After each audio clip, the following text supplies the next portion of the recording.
Yes, We've also got a new feature, Cheeky Freak of the Week. That's a new feature. That's a new feature. Cheeky Freak of the Week. Let's do Cheeky Freak of the Week. What is the cheekiest freak of the week? I'm just going to apologise now. I've just had freaks. Sorry to freaks. Okay. Right, go ahead. Well, I say it's a new feature, but we've sort of touched on it in the past with... We always talk about freaks. Hairy Chinese kid. Yeah. We've had the Pillow Man. Yeah. Oh, you called a draft excluder? Just make a note of that, would you, Rick, on the list? People without arms and legs. But at least, you see, the Pillow Man, what do you picture? Because I was saying to Ricky in the week, right, I'm a great fan of the Elephant Man. That's his. Do you know that's his favourite freak? Oh, of all the freaks, that's it. Do you know why he said? Do you know why he said? He said because you get what you pay for. When someone says the Elephant Man, you get what it says on the tin. Right. You know you're going to get it. Yeah. Do you imagine, Steve, if you had a mate and you said, "Where are you going?" He said, "I'm going to go see my mate." And you go, "Which mate?" And he said, "The Elephant Man." Yeah. Straight away, you haven't even met him, but you know what he's going to look like. Yes. Right. That's what I like about that hairy Chinese kid. Yeah, you know what you're going to get. Pillow Man. Yeah, not so good. What does that mean? It could be one of those big fat things on that show, couldn't it? A big pillow, like a... Yeah. You know, they had that big thing about the fat people in Feeders. They were getting up to like 60 stone and that big one. And there's a thing called fat admirers that just fancy fat women, right? And you writing that down? Yeah, sorry. And they had blow up versions. It looked like a bouncy castle. Wow. Yeah. Really? Yeah. You'd be knackered when you blew that up. Yeah, you just wouldn't want to go forget it. Yeah. Oh God, that's people being cruel as well, isn't it? Because after watching the programme on Channel 4 about the fat people and fellas who like them and stuff, there was a story on one of the news websites about some fella in Germany, right? He was a big fella, must have been about 50 stone, and he fell over, right? And I think he hurt his ankle or something. And Timber. They sent firemen instead of like an ambulance. Yeah. So straight away they're having a bit of a laugh. They're not. No, they've got winching gear. Well, they didn't know. They didn't have winching gear. They had to use the hose pipes to carry him out. I think it was Anna Nova, that news website. They had to use the hose pipes. So they made like a bed using the hose pipes. Oh, yeah. And had to carry him out on that. And then they had to sort of get him into a special truck, they said. Mm-hmm. And do the same when they got to the hospital. I mean, that's mad, isn't it? They shouldn't do that. Although, Carl, I'm loving that story. I'm just worried that we're not going to be able to fit in Cheeky Freak of the Week. What's the Cheeky Freak of the Week? All right, Cheeky Freak of the Week. Something I found on the net. Yeah. Fella who had 27 toes and fingers. In a jar? No, still on him. And proper ones as well, not like little stumps and that. Proper, fully formed fingers. Was he a pianist? Close-up magician? I don't know what he did. He just said that he was... Cat's cradle professional. Did he ever work on finger bobs? He was saying in the week. For the crowd scenes. I'm now going to do Braveheart. Yeah. He said about the Elephant Man. He said, I want to do a thing right with freaks where it's good and bad. He went, what did you said? The pro about him is...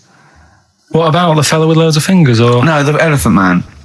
Well, he said the bad thing is he stretches his jumpers. When he puts them on. Yeah. And what's the good thing? Sort of, he never gets up and goes, oh, my hair's a bit of a mess today. No. He's always having another bad face day. I don't to complain about his head and shoulders. You're taking the piss. Yeah. Oh, dear. So that's freaky. Didn't you see an elephant woman in Manchester? Yeah, leave that. What do you mean, leave it? No, because it is sad. I know it's sad, but I mean, I don't know what my next sentence is. That should be the end. I don't need to say anymore. People will know what she looks like. It's a good name for her. Did she like buns? Oh dear! It was when my dad was a taxi driver, and he used to sit in the front. Yeah. And she used to get a lot of taxis. Yeah. And he only charged you half price, didn't he? He was a good guy. Well, the bad thing is as well with people like that, you don't want to offend them because they never forget.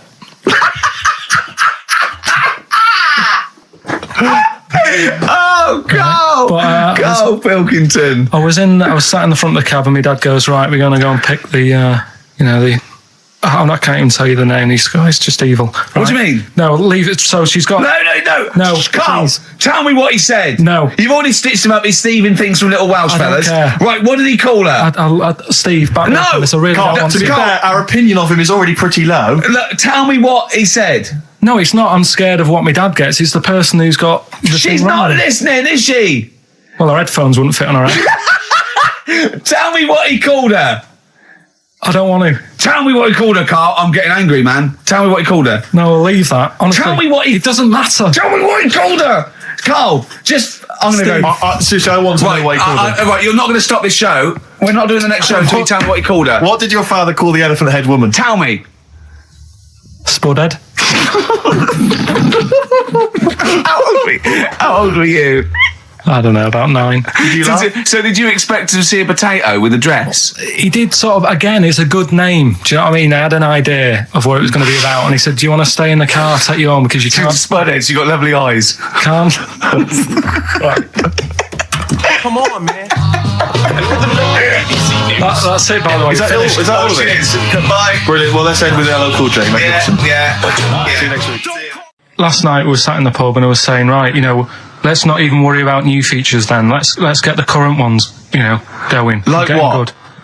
Like the one that I was trying to work out, the cheeky freak of the week. Think of that. Yeah, but I was Think of saying, that though as a normal conversation. yeah, but I'd looked online, right? I didn't find that much. I found. Actually, I'll tell you what I found later. Brilliant.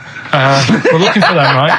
And then at one point, I think you said to me, "Go and, what about the Guinness Book of Records? Yeah, they'll have like the best freak in the world or whatever." Yeah, ever. So I said, yeah, bring one in.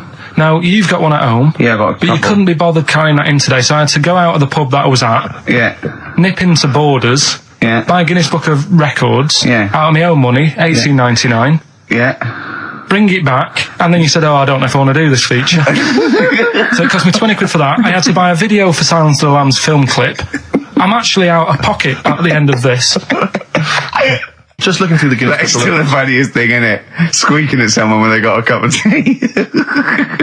Right. There are a lot of what strike me as seemingly pointless feats. The Guinness Book of Records is right. The Guinness Book of Records is great. I used to love it as a kid. I've had about 10 copies in my life. The last one I bought a couple of years ago, present. It was really good. I love it. I love the real records: tallest, fattest, thinnest, best, fastest, most expensive, biggest, and all that. But the ones that really annoy me are the ones that.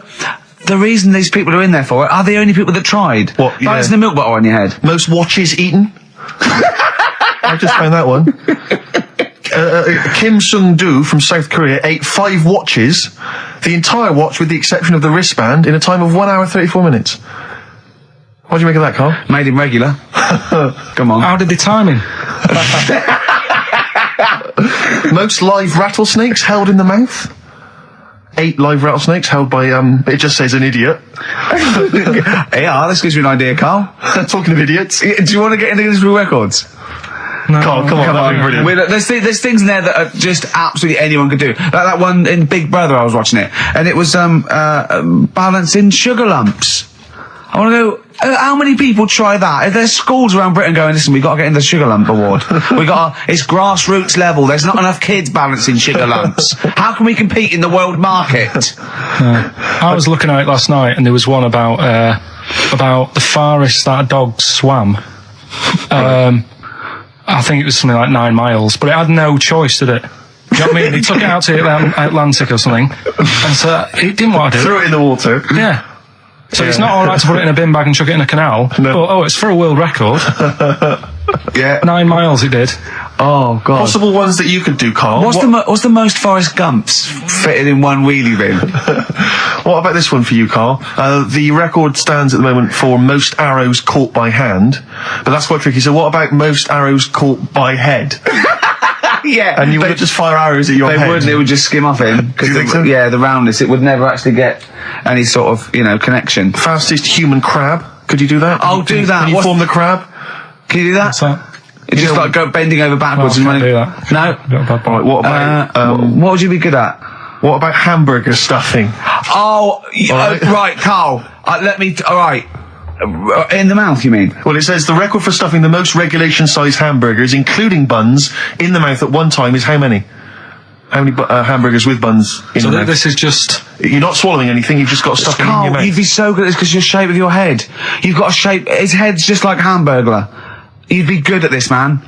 Yeah. Honestly, you'd be perfect. You look like Zippy. And the great thing is your head's empty, so you could get more in there. Do you know what I mean? This guy had a brain do that. What is it? Is it possible? Is it mental? How many do you think it was? There were 3 burgers in buns. What do you reckon, Carl? What? How quick he ate them? He didn't eat them, it's just how many he can stuff in his face. So literally hold them within his cheeks and his mouth, but don't swallow anything. So what, how many burgers? How many burgers did he manage to get into his face? So it's a fella. He's not... Yes.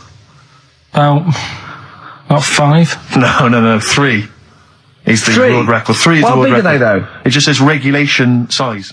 Was it last week? There was a programme on about the child who was older than her mum. A child that was older than her mum? Yeah, right, he was looking forward to as much as Oliver, the Chimpanzee. Chimpanzee, yeah. And I didn't see it in the end. Did you miss it as well? I missed it. So and is what it is this little girl, and she's got an aging thing. So he was telling me about this. It's all from him. He went, what it is, right? She's about 5, right? But she's aged, so she's actually 90. Right? And I went, oh God, really? He went, yeah. And then he went, could she get served in an off licence? I went, no. He went, well, that's not fair. I went, what do you mean? He went, well, I said, she's 5 years old. She's a 5-year-old girl. He went, yeah, but she's got the body of a 90-year-old.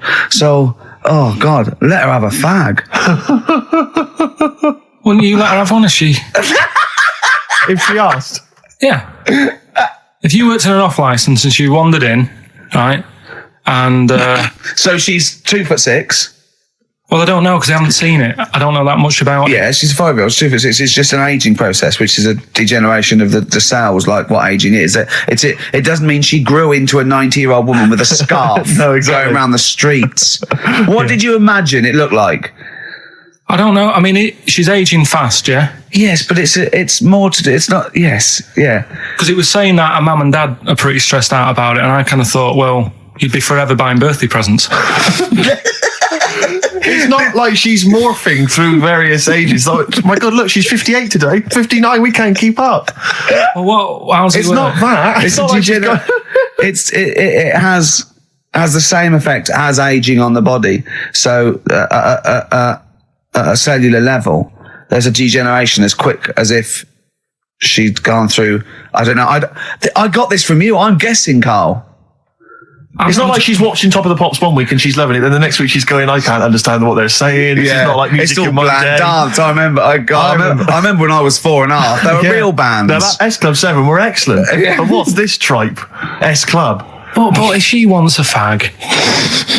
She's 5 years old, Carl. But she's got to experience everything in a short spell of time. Do you know what I mean?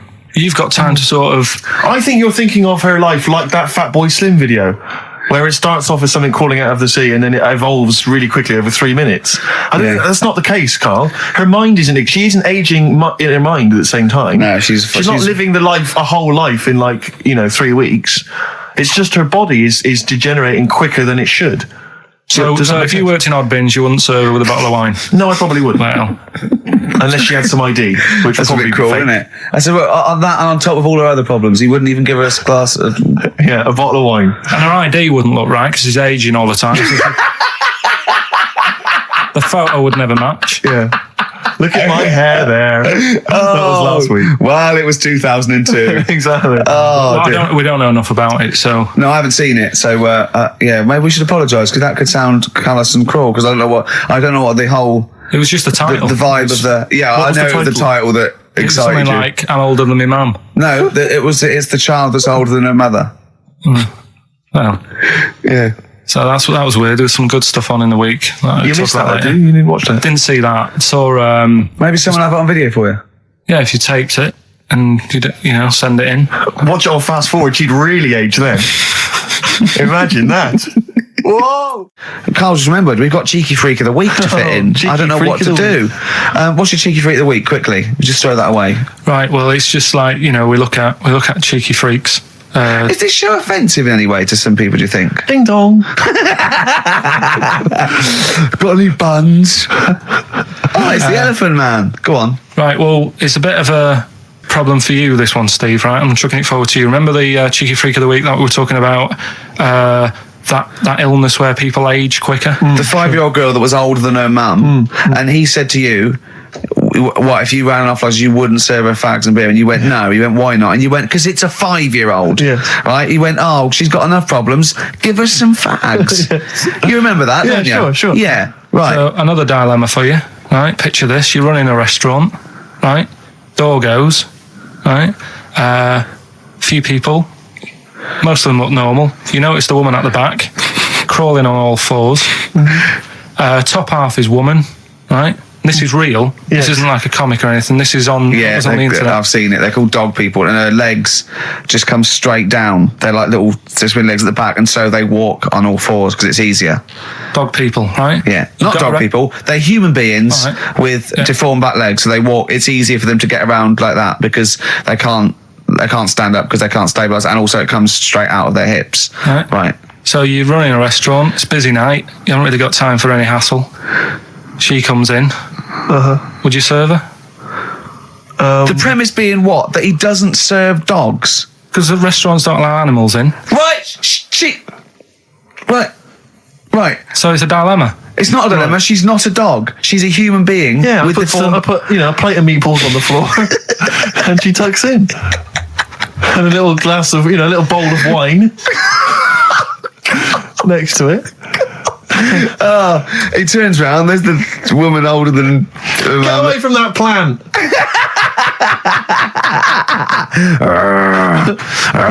Is service included? Oh dear. Talking of cheeks, Carl, have we got another instalment of Cheeky Freak of the Week this week? Yeah. Have we? Excellent. Look forward to that. Have we got a Cheeky Freak of the Week? Do you want one? Yeah. I think we should have a jingle for this. Okay, I've got a jingle. It's very similar to Chimpanzee. Chimpanzee there. Yeah. Well, let's hear it. Okay. Oh, Cheeky Freak of the Week. Brilliant. Yeah, no, I think that's excellent. So, Cheeky Freak of the Week, you've spotted a freak.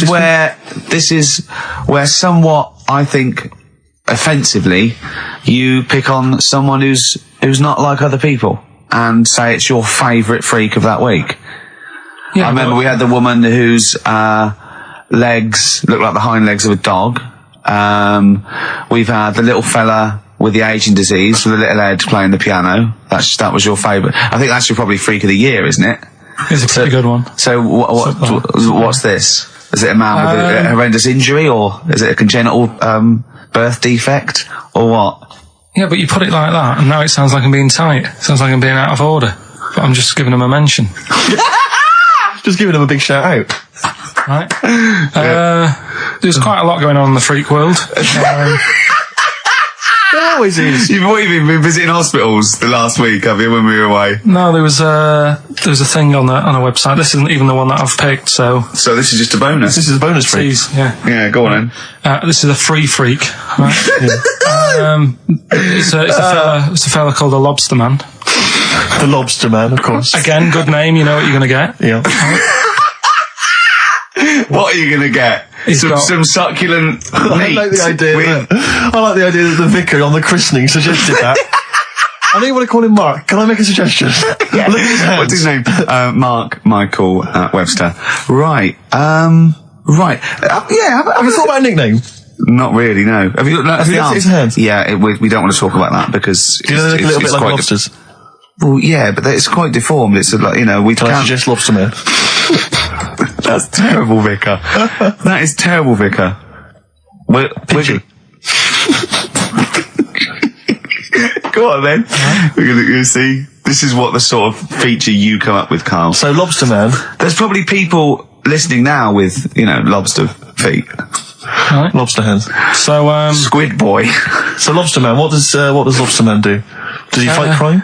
Not that much. Okay. Apparently he got into a bit of trouble. He was in a restaurant And this was years ago, by the way. And someone picked him to eat him. No, so apparently the waiter said, "Oh, you shouldn't be sat here. You should be in my pan," or something. Oh dear. And they had a fight, got out of hand, Yeah. Got out of claw. and so that was. What do you mean they had a fight? What did he do? A waiter took the mickey out of someone with... No, No, can I just make clear? I'm assuming his hands look a bit like those of a lobster. yeah. Yeah, well, it's fused, so it's just like two big fingers. They're Right. fused, I assume, probably in the womb, and they're just like, instead of like having five digits, they're fused in it. But he can pick stuff up, can't he? Yeah. What does he pick up? He mainly eats crabs and jellyfish, doesn't he? Yeah. Yeah. So he was having a fight with the waiter. He snipped off his nose.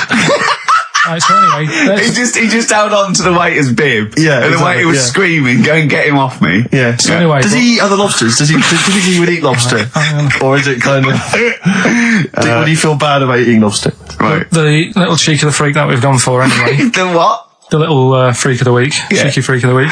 We've gone for this Siamese lad. Okay. Right, happened back in. You can't have a Siamese lad, can you? All right, yeah, this Siamese twins happened back in 1693. Oh, he's got a date. Blimey, that's the first time ever. Yeah,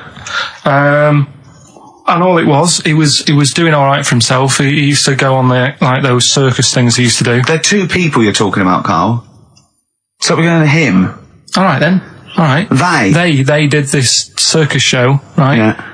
And everything's going well. They're selling out the tents and stuff. People coming to see them. Yeah. He was doing all right for himself. Yeah. Right. Sorry, before I said that, did you think a Siamese twin was a man with two heads? Well, it can be, can't it? It depends. There's two people. They're conjoined. No. But it depends, doesn't it? The one that I shown you in that book that time was a fellow with two heads. No, it wasn't. That was a stupid picture in one of your stupid books that he had a growth that looked a little bit like it had a face on it. It wasn't a man with two heads. You're the same sort of people who send potato chips to restaurants and say, "Doesn't it look like Norman Cook?" Yeah. It's not two heads. We'll bin this feature. No. No, They're two people. They're two people. Conjoined twins. Right, so these... They just happen to have a similar taste in clothes. Okay. Anyway, so they were doing all right, and it all went wrong when he crossed the road, got run over. The lad with two heads got run over. That's it. What?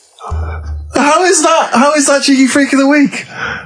Just because he'd got my interest, and I kind of thought, why didn't he just look both ways?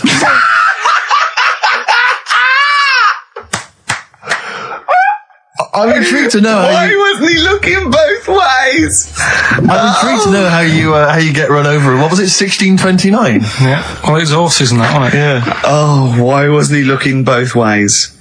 Karl Pilkington, you are a genius. Play a record, you fool. Well done, Carl. More cheeky freak of the week next week. See what's going on. In the freak world. Yeah. Cheeky freak of the week. Have you got a cheeky figure of the week? Got that. Got Yeah. that. So what deformity is it this week that you're ridiculing? Well, keep listening. Cheeky freak of the week. Do you want to? Oh, definitely. Should we do cheeky freak of the week? Cheeky freak of the week? I can't wait. I'll always do these. I'd start off with these. All right, well, let's have the jingle for cheeky freak of the week.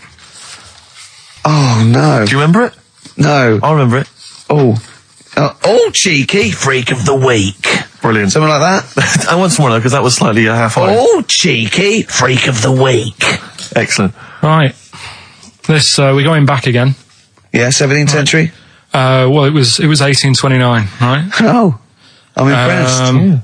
Now the problem is with cheeky freak of the week. Not so much the week, is it, if you're going back to 1829? Well, Not even of the century. You haven't even done cheeky freak of the century.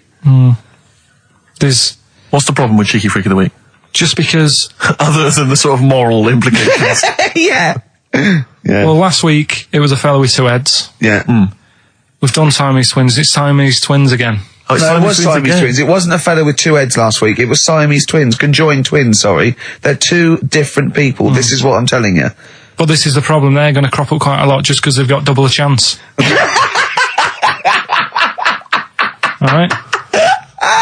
Oh, please don't write in and complain. He knows not what he does. You understand, don't you?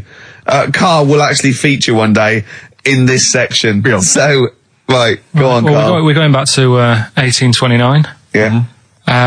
All the way back there to 1829. It's a retro conjoined twin link. A couple of guys set up a business. They were called Chang and Ang. Oh, they're the first. That's why they were called Siamese twins, because they wasn't that what it was based on? Those two, Chang and Ang. Was it? The original, yeah. That's why they're called Siamese twins, because I think they were Siamese.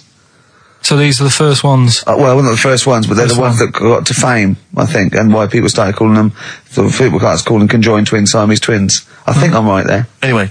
Good. Well, the sort of set up business, sort of going around the US. Well, both of them. And Europe, yeah. Yeah. And what they used to do, people were amazed by it anyway. Yeah. People wanted to know how they get through life doing certain things that you think about. When you think about Siamese twins, you think about, how do you get through a day like that? Yeah. Right? And the thing that cropped up the most with people was how they take a bath. So they used to go on tour around the US and Europe and sit in a bath, have a wash and that. And did they ever wash each other by mistake? They go, oh, that ends there. That ends there. Like those things in supermarkets. They put one of those down. We go, oh. Now, as Chang and Ang, they're in the bath. They're washing their own bits. They've got one of those dividers, right? They go, well, that's definitely yours. I marked mine. That's definitely mine. What? Don't wash that, Chang. I wouldn't, Ang. I wouldn't wash that. Right? So what are they doing? They're in the bath. Carry on with the story. That's about it, really. I mean, that's the fact that people... So, two little Oriental fellas joined in the hip, had a bath. No. That's your story. No, they didn't have a bath. They they must have done some sort of research, right? Who? Chang and Ang, right? And they said, well, what do people want to see? Isn't that basically Roller's song? But it's an idea that people have queued up. They've paid their money. They're in a tent. They're, well, I hear they're going to have a bath. They're going to have a bath. Two Siamese people have a bath. How would they possibly do it? Well, I've heard they get into a bath. But that's I don't know they what's wanted to see exciting. them nude and where the join was. No. More than how do you get in the bath? I don't know. They just that's what they picked. They said, what would be good to see? What do you want to see them do? Having a bath. How'd you get into trousers? Was there Exactly. This is all part of it, isn't it? That's why they picked having a bath. This is all part of it. Well, they want you to get dressed afterwards. Yeah. Who was the best out of Chang and Ang? Who was your favourite? They both look the same, to be honest. There's a surprise. One was a short ginger woman. Oh dear. Is there anything what would be better than having a bath for you when you'd seen them? What would sort of make you go, I wonder? One of them pulling and the other one going home alone. Yeah. I go, look, she's definitely up for it. I'm taking her home and go, what am I going to do? Can I watch? Definitely not. Definitely not. Look, you go to bed. I want to wine and dine her. But if he's got back to their place and they're going at it hammer and tongs, but are you saying one of them? No, hammer and tongs were their cousins. Right. They lived miles away. Yeah. If one of them gets knackered, can the other one take over? God, I think we play a record. That annoys me. What? That sort of being at it all night. What do you mean? Let's put a song and I'll come back. What do you mean? No, come on. Seriously, because Okay. R.E.M. yeah. Well, after REM, night swimming, being at it all night, and why it annoys Carl. Cheeky freak? Controversial cheeky freak of the week, where Carl finds a human being with some sort of congenital or imposed deformity, or So and we talk about that in a wry way. Do you think that's big and clever? No, but that's just it. It's never about taking the mickey out of someone, right? It's to make you think. I'll tell you what isn't big and clever. How lucky you are. A dwarf with learning difficulties. Nice. Yeah. Well, we'll explain it to you. See, the sort of things I find incredible. Go on. Mirrors. Shiny objects. Kettles. Yeah.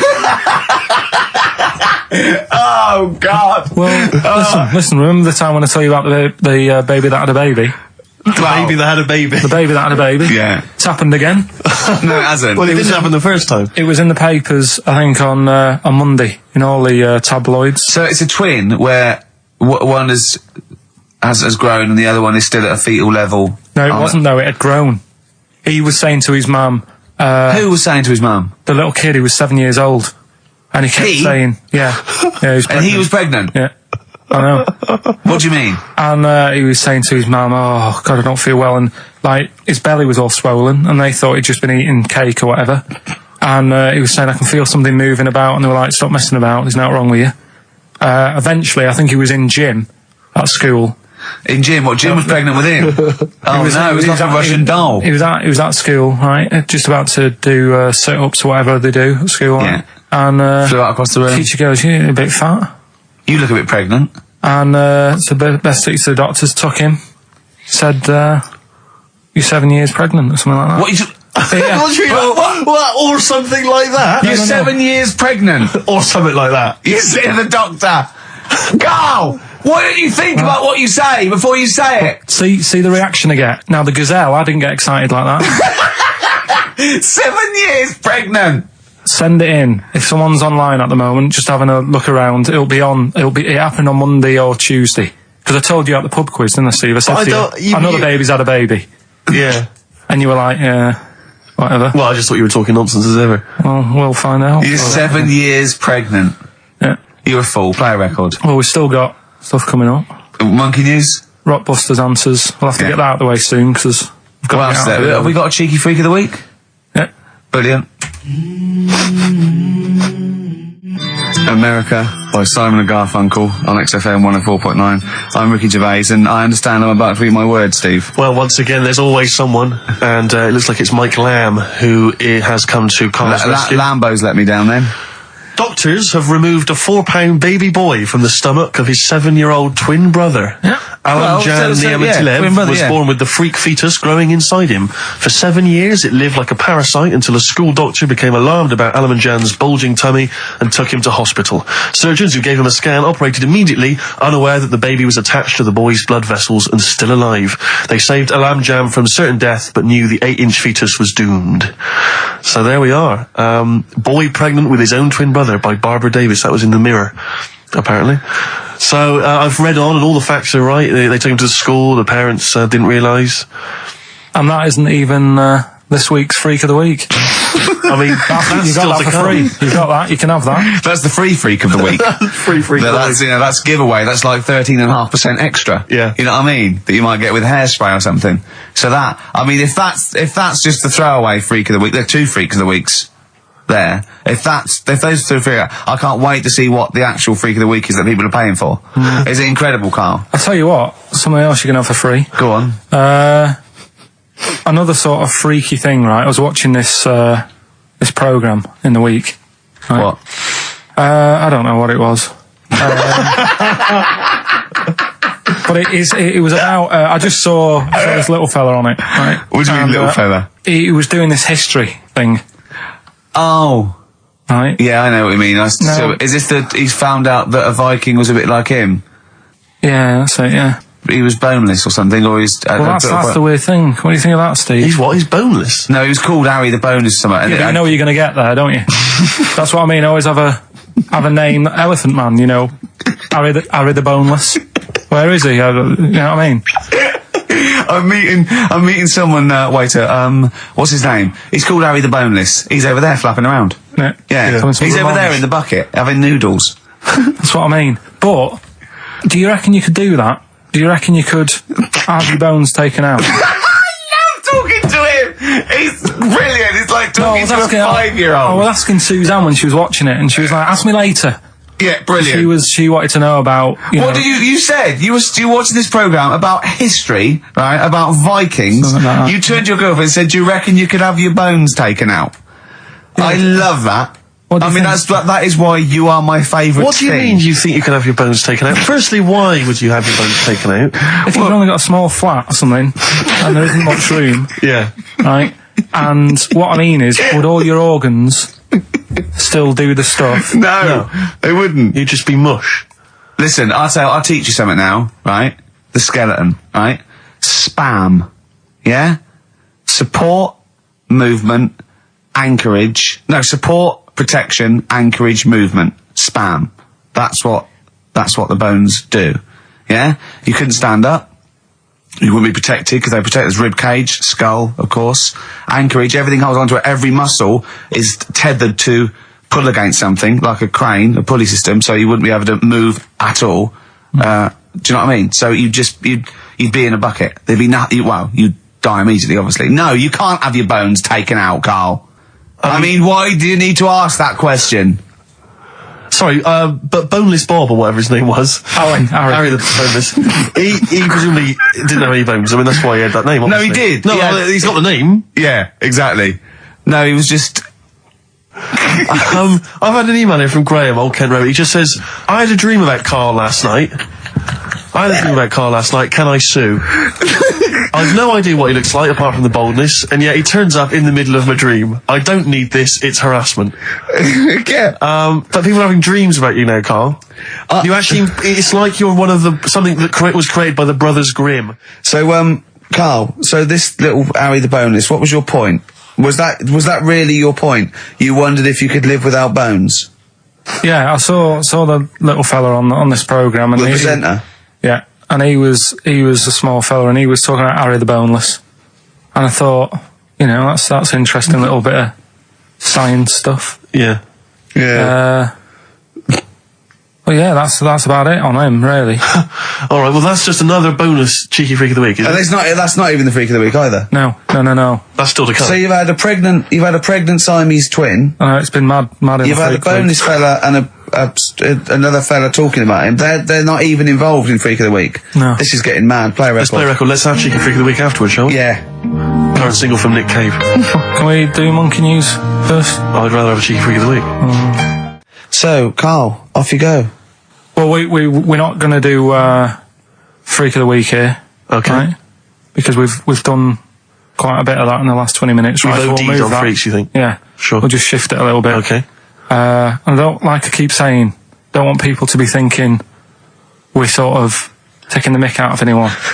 No. Right? Because we're not about that. I feel like I can do a little bit of it because I work with you, Steve. Yeah. Right? Sure. It gives me that right. It's like a care worker. Yeah, I understand. Well, it's like that thing of you can't be homophobic because I've got a couple of gay mates and stuff. Sure. I think it sort of gives me that edge. Yeah. Right? So you're not freakophobic because you work with Steve? Yeah, that's right, yeah. So, yeah. Okay. Well, by that token, I should be able to sort of slag off, the mentally ill. Or at least mentally handicapped. Now there's a term you don't hear very often. In 2003, there was the mentally handicapped. Isn't that what it was? I don't know where to start. But I'd like to apologise for the Lady Diana stuff, the term mentally handicapped, and any inadvertent racism that we may have stumbled over. What's the actual term then? Is it retarded? Right, come on now. Oh, chimpanzee that! Monkey news, earlier than usual. Getting excited because it's a special time of the week where we get to talk about a cheeky freak of the week. Freak of the week's coming up now. Oh, cheeky freak of the week. Right, well, we've had some interesting things we've been looking at. This week, it's about the strangest couple that ever got married.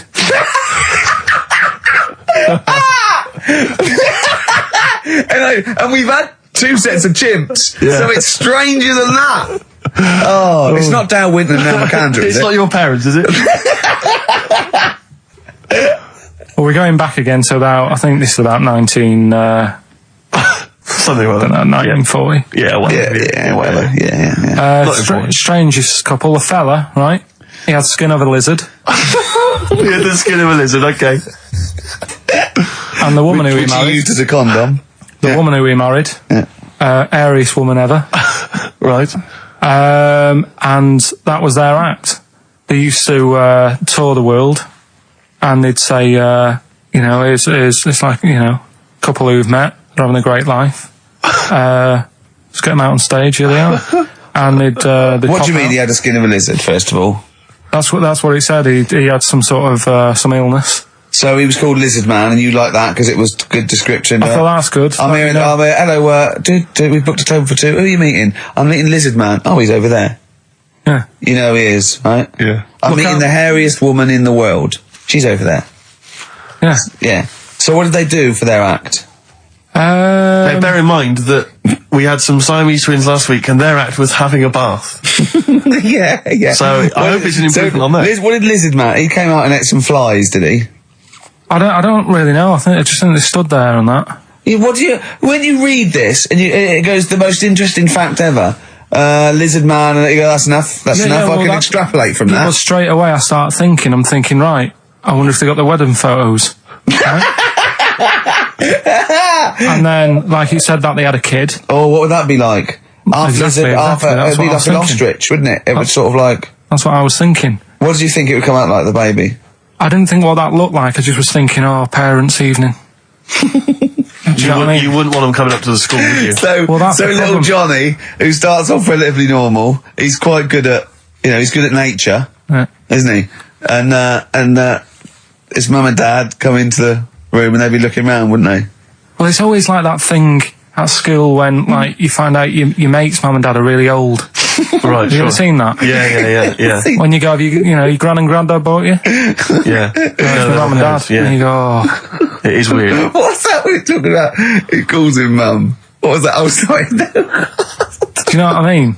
Yeah, And that's always strange. If you had Godzilla and King Kong as your parents, and it was, they're always fighting. They're always fighting, and like you say, you're in a school play or something, you wouldn't tell them, would you? You wouldn't want him coming out with a video camera. He didn't tell his parents he was in the... Well, exactly. You did Little Donkey, you didn't tell your dad, did you? And he came along and videoed it. Yeah. Kept it quiet, don't want him to know anything. But you didn't... What was it was meant to be playing? You had a little drum, didn't you? Yeah, I was doing... I had a little drum. I think it was meant to be playing We Three Kings. Yeah. But we started doing Little Donkey and I thought I can add a touch to this. Sure, you improvised. Started playing along. It was like the first remix, wasn't it?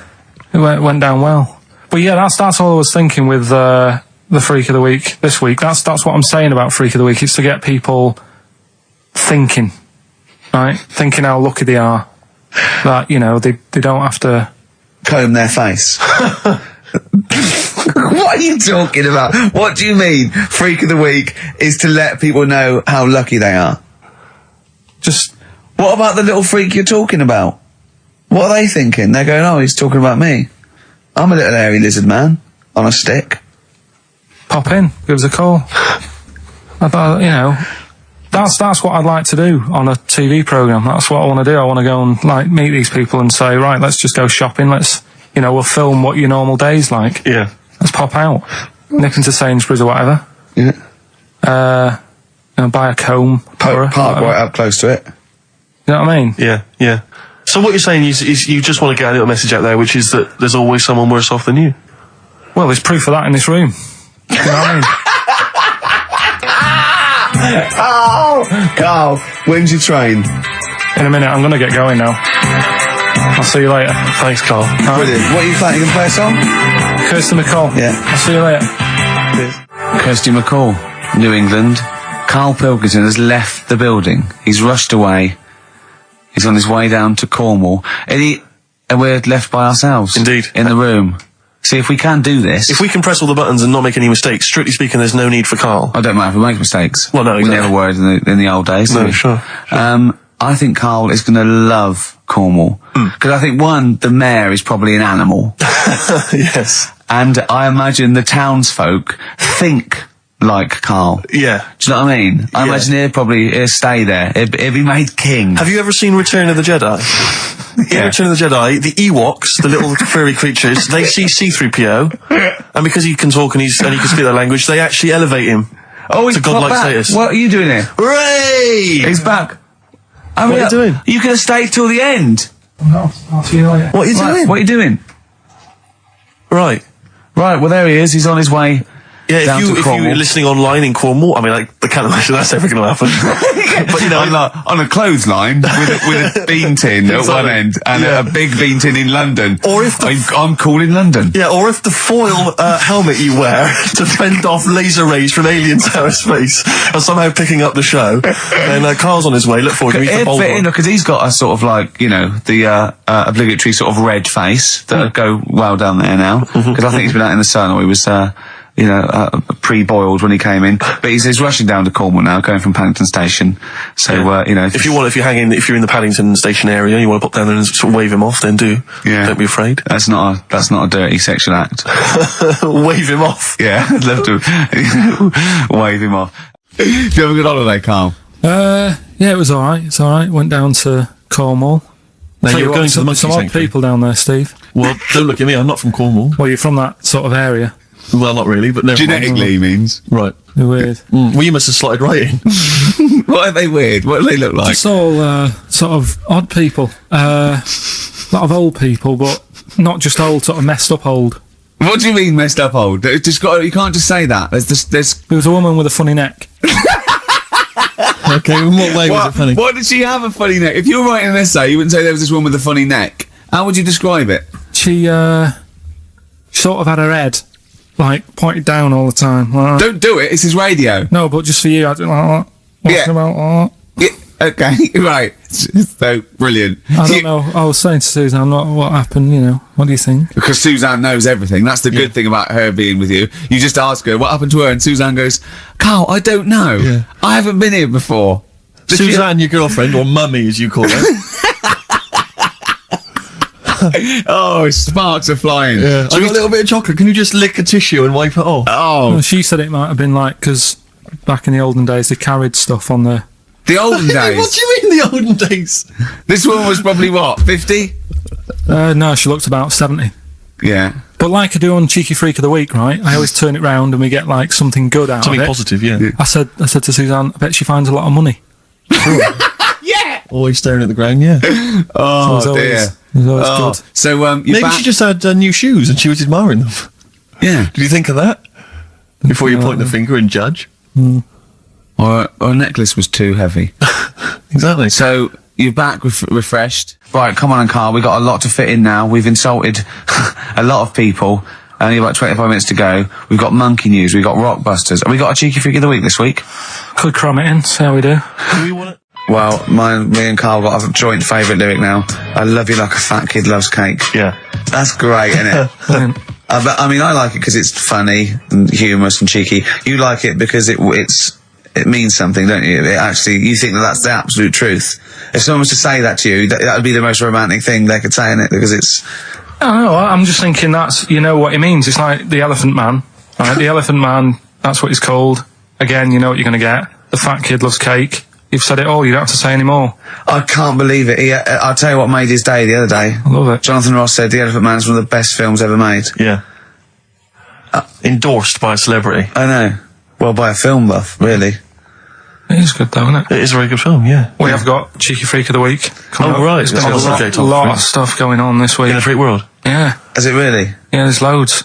I mean, stuff that we can... The one that hasn't made it. God, this is what hasn't made it, so we'll judge it on that. Go on. There's a woman, right? Do you know how, I mean, in a way I thought Elephant Man, it was a bit tight because, they sort of took him on a freak show, did a bit of a road show with him and stuff. Yeah. There's some woman, I think she's in India, like now, who, makes a lot of money because she's got 3 legs and 7 toes stuff. And she was saying, people pay quite a lot of money. Not Swiddy Patel. It's not that much money, compared to here, but over there, it's loads of money. Sure. And all you do is, you go around to her house and you pay this lot of money, and people just go, oh, look at that. Extra leg. Extra leg. Right. It's quite a lot of money in that. So she hasn't even got to go out on the road anymore, like in the old days. No, that's what annoyed me. It's well, you could get to them faster. You go and see them if they're paying the money. Sure. Oh. But yeah, there's... What she could do is go in and buy a pair of shoes, right, and then nick one on the way out, because they only put one out, don't they? Good idea. So she could get, 3 for the price of 2. Just one of the many perks of having Just 3 one legs. of having 3 legs. The other one is, keepy uppy, but she'd be good at that. Shouldn't do that. She just stays at home and puts the feet up. But anyway, that's not even Cheeky Freak of the Week. That's coming up later. Oh, brilliant. Steve, you're thinking of taking over as producer, aren't you? Well, I just think it's a shambles. I've asked for Cheeky Freak of the Week, and it appears that Carl's not ready. He's not prepared. No, I can sort of remember it.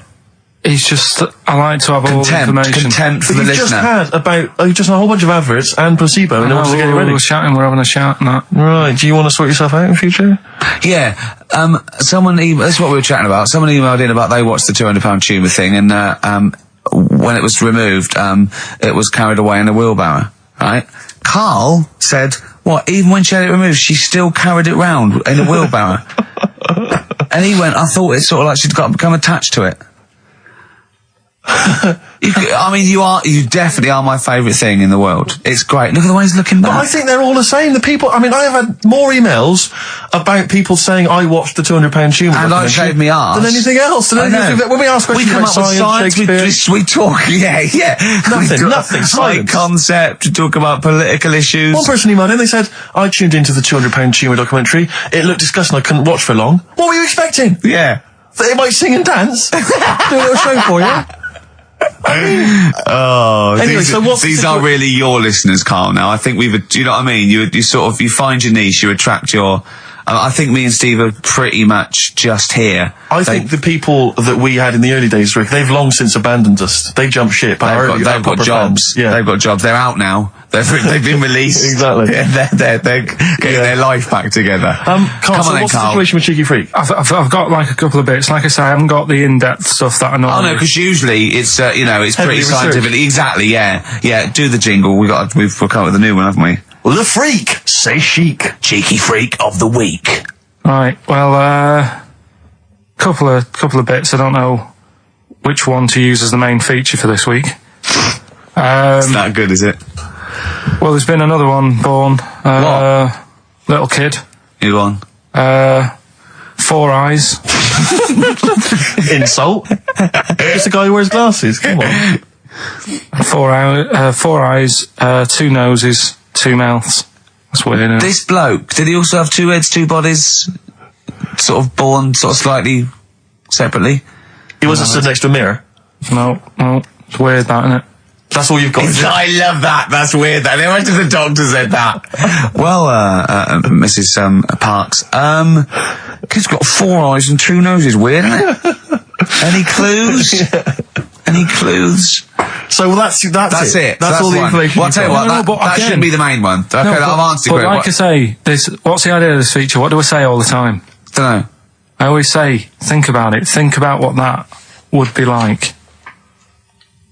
Okay. What? Giving birth to him? No. Being, I think it's a girl. Being like her. 2 mouths. 4 eyes. What would that be like? Mad, innit? I don't know what this feature is. I don't know why. Is there another one? Is that, you said that? I hope everyone took the opportunity there during that silence to just think about what it would be like. I know I was. Could she talk with a mouthful? What? Is that allowed? Because she's got 2 mouths. Yeah. Would that be alright in her house? She'd be eating. Yeah, she can talk with one mouth and eat with the other, I Right, well, suppose. listen, the main one, right? You've thought about that. That's good. The main Cheeky Freak of the week. I haven't got all the details. Smallest person ever. Right? How big would you say that is? Carl is now sort of like holding his hands up like a fisherman, long ways. That's about 1 foot. Right. Smallest man in the world. I printed the thing off and I can't find it. There's a little picture of him. Right? The odd thing was... But why have you asked me how... Did it say, or was it a picture of him? I didn't really read it. Of course you didn't. Jesus. I just saw it and thought, that's... What, you straight away assumed it was natural size? No, it was that big. But what do you mean it was that big? Little fella, like that. But why are you doing that? What? It was a page with a little fella. How do you know that was natural size? No, it was, because it said it's world's smallest man. And the funny thing is, I've read the first line. I always read the first line. It said, world's smallest man. Well done. The weird thing is, it got an head like a light bulb. The shape of it, apparently. I don't know if that's got anything to do with his shape and size. God. That big. His name's Mr. Watts. And the annoying thing is, what got me is, if you're that big, right, don't have your picture taken next to a fruit bowl. Why was he having his photo taken next to a fruit bowl? Don't know. Whoever the photographer was, obviously having a bit of a laugh. Yeah. At his expense. Because you would just stand in the middle of nowhere, you'd look normal and that, but he was stood there, just leaning on an apple. Leaning on an apple?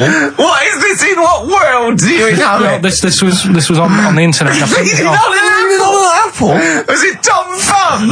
What is this? Are you sure it wasn't some sort of sci-fi show they're advertising? No, it was Leaning on it. Can you just lean on the apple? Just lean on the apple there.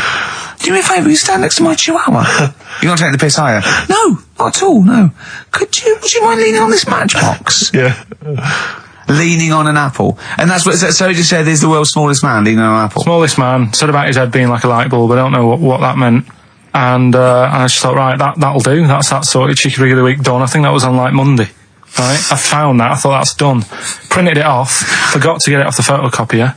Someone's nicked it. Play a record. You got to... You know, it's just, Steve. No, can I just say, there's no Carl, point. please, There's no if point. I say, let's have Cheeky Freak of the Week, and you haven't done your research, you haven't got the information, just tell us you can't do it. But don't lead us on. Don't say things in like this on charade. radio. Hold your hand up to me and go, how tall is that? It's nothing. That's This is radio. nothing. It's nothing. I think it was that big because he was leaning on an apple. It's not enough information. But, imagine Trevor McDonald coming on, going, some news, some stuff. How big's that? How big do you think that is? Yeah. Because there was a fella, coming up after Chris Tarrant. Play a record. I'm angry. I'm actually angry. And if Monkey News is in any way similar, you've really pulled your finger out with that, have you? Mm-hmm. Good. Let's have Rockbusters answers next. By In Bottles, Richard Ashcroft on XFM 104.9. I'm Ricky Gervais, with me Stephen Merchant and Karl Pilkington. Now listen up, right? It's the Sony Awards this Thursday. Now, for those who don't know, the Sony Awards are like the Oscars for radio presenters and producers and everything, right? So, and as you know, me and Steve, we love to win. We want to win this one. This is the last time the panel will be listening, so I want a good, clean, tight show, Okay. right? So no swearing, joking aside, no swearing, nothing controversial and nothing in bad taste, all right? Good luck out there. Aren't we a little bit buggered then? Well, yeah. So, all right, Carl? Yeah, that's all right. It's just when you say things like, make it a good one. Sometimes it sort of puts a bit of pressure on and things slip out that you shouldn't say and stuff like that. Do you know what I mean? Have you ever had that? What, when you can't? It's like, I'll tell you one story, right? I'll tell you a couple, actually. That one's just come to mind right now, right? There was a fella who my dad was going to meet. I don't know if I told you this before, right? But I have told you, when it was a party and everyone was saying, Dave's coming, he looks like Ken Dodd. But don't say anything, have I told you? yeah, go on, what is it again? And everyone's like, right, and my dad's like, I've never met him, I wonder if he does look like Ken Dodd. And everyone's saying, yeah, but don't say anything. Yeah. Because you'll accidentally, say it and... Young Bunctious, you might go, Young Bunctious to meet you. So the thing is, when this fella turns up, he did look like Ken. My dad couldn't believe it. First thing he said, nice to meet you, Ken. Oh, no. His name's Dave. And that's the sort of thing. There was another one, right? At a station that I worked at in Manchester, right? There was this girl who worked in the newsroom, right? And she had a plastic arm, right? Right.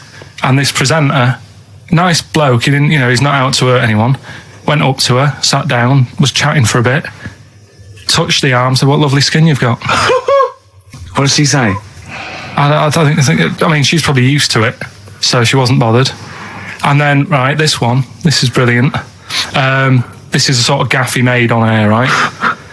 And like I say, he's a nice bloke, so he meant nothing by it, right? But he does this competition on the air, gets a caller on, right?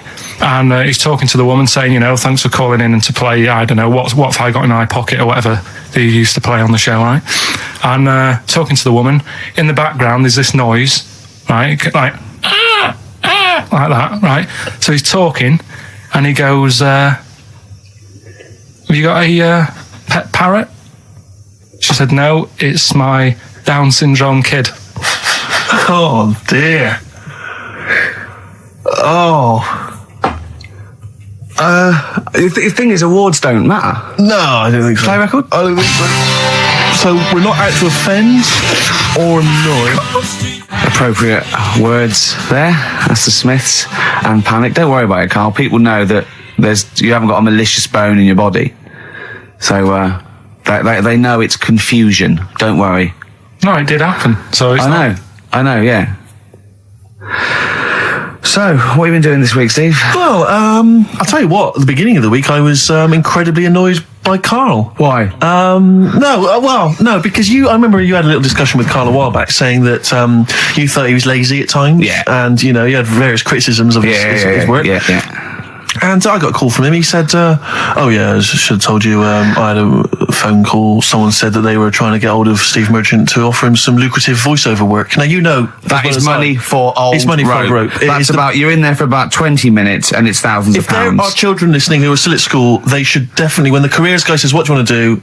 Try and get voiceover work. Just become a voiceover artist. It's money for old rope. Yeah. So I can't believe my luck because, I love money for old rope. Yeah. And I said, well, what's the information? He said, I don't know. I deleted the message. It was on his answer and he deleted the message. I said, right, when did the message come? He said, last week. So he took a week to tell me that he had deleted the message. Why? Just because it wasn't for you? I mean, I don't know how selfish that is, Karl. No, what happened is, right, I got back off holiday. I was at home. Yeah. So I called up my voicemail, right, because I can do that. Yeah. Remote access, right, because I've got to know what's going on at work. Of course. Called in, it was still my day off. I was going through the messages. Yes. Heard one from some company saying, we're after Steve Merchant. Yeah. We want him to do some voiceover work. Yeah. Right? I can't remember the name of it, but Thanks. I thought, right, I'll remember to tell Steve. A week later. It doesn't matter, does it? You still got the message, and they What message? Yeah, but voiceovers have to be done in the next couple I of didn't days. get the message. All I got was there was a company, I don't remember the name, and they phoned you, they wanted voiceover work. How does that help me? There are hundreds of thousands of media companies. You didn't take down a number, you didn't take down a name, nothing.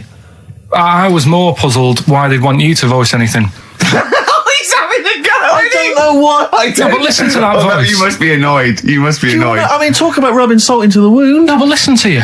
Oh, God. I don't know how you think. I don't know how your mind works. Well, I was thinking there must be a tractor sale on somewhere. What do I care? Hang on a minute. Wait a minute. The worm has turned. I don't care if they want me to advertise, the latest designs in pirate fashion wear. I will do a voiceover because it's money for old rope. I don't care what you think of my voice. Someone was interested. They were offering me money. And you decided arbitrarily, they probably wouldn't want it. They probably made a mistake. They wouldn't like the way he talks anyway. I'll delete the message. No, the thing is, right, I get paid. Being a girl? I get paid to sit here on a Saturday, right? Play CDs and that, help out with the show, get you decent prizes. I think I do me bit. Sure. Right? It isn't about running your voiceover work. So hang on. So, Karl, let me just get this right. If someone was ever to phone me, right, trying to get in touch with you, to offer you work, you'd want me to just ignore the message. That is what you're saying to me. You'd prefer that I deleted the message, I ignored it altogether. That's what you'd want for me to do. That's what you'd want me to do. What, someone's calling you for Someone's phoned me. They say, I can't, I don't know, I'm a friend of a friend. I've got your number, Steve. I would love to use Karl Pilkington for an exciting you've never called me, sex so scene. has it happened? I'm saying in the future, if it was to occur, do you want me to just ignore it? Is that what you prefer me to do? Well, it's not like that, though. I did tell you. I told you the message. You didn't? What? You told me a week later with none of the information I needed. Karl, that doctor called last week. That kidney's ready for that little girl that you were doing that sponsored walk for. I forgot to tell you. I hope it's still all right. They keep it on ice, don't they? I think they do. Selfish, Karl. So selfish. And you've lost us a cent. Beautiful bit of Snoop on XFM, yeah? Kicking it with Ricky Gervais. School, yeah. Sweet. Steve Merchant and Karl Pilkington.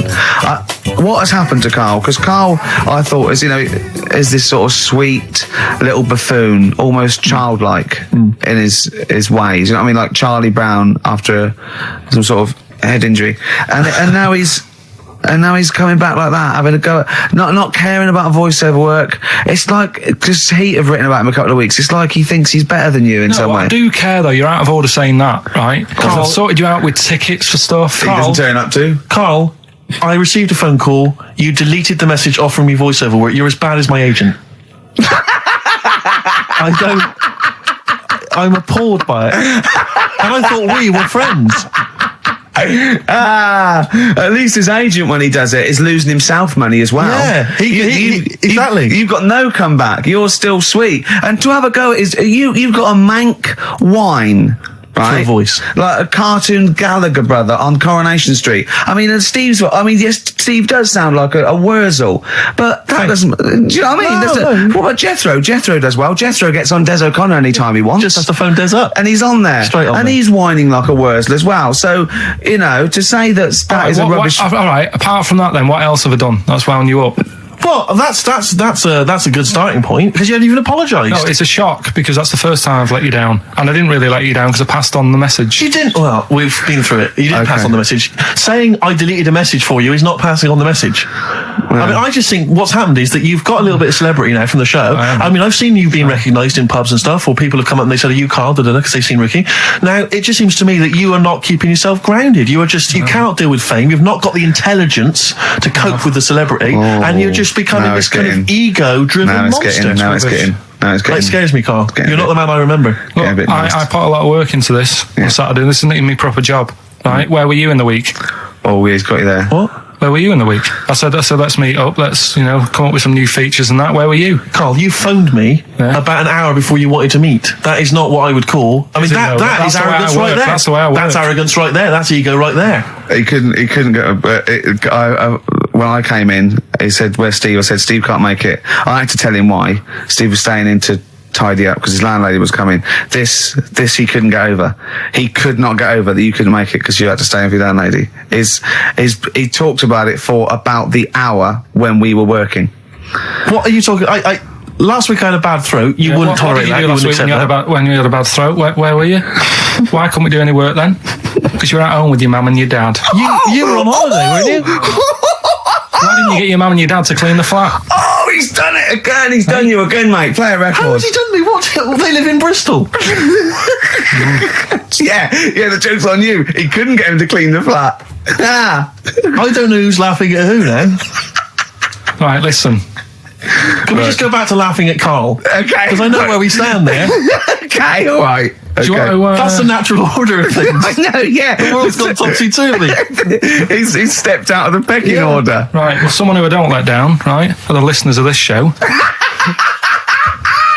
Do you want to read out the prizes for Rockbusters? We'll get that one in. Are we not doing Rockbusters again, are we? Yeah. Well, it was a shambles last week. We cancelled it 2 weeks ago.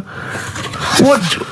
there you are right there, Rick. I mean, both you and I, and let's be honest, we're the guys with our names on the poster. I know, It's supposed to be your show. And our faces. Exactly, and yet... we have to be on tube stations with people laughing at us. Yeah, well, they're not laughing at me, right? Wow, I don't know. What do you think people think of the poster, Karl? Seriously?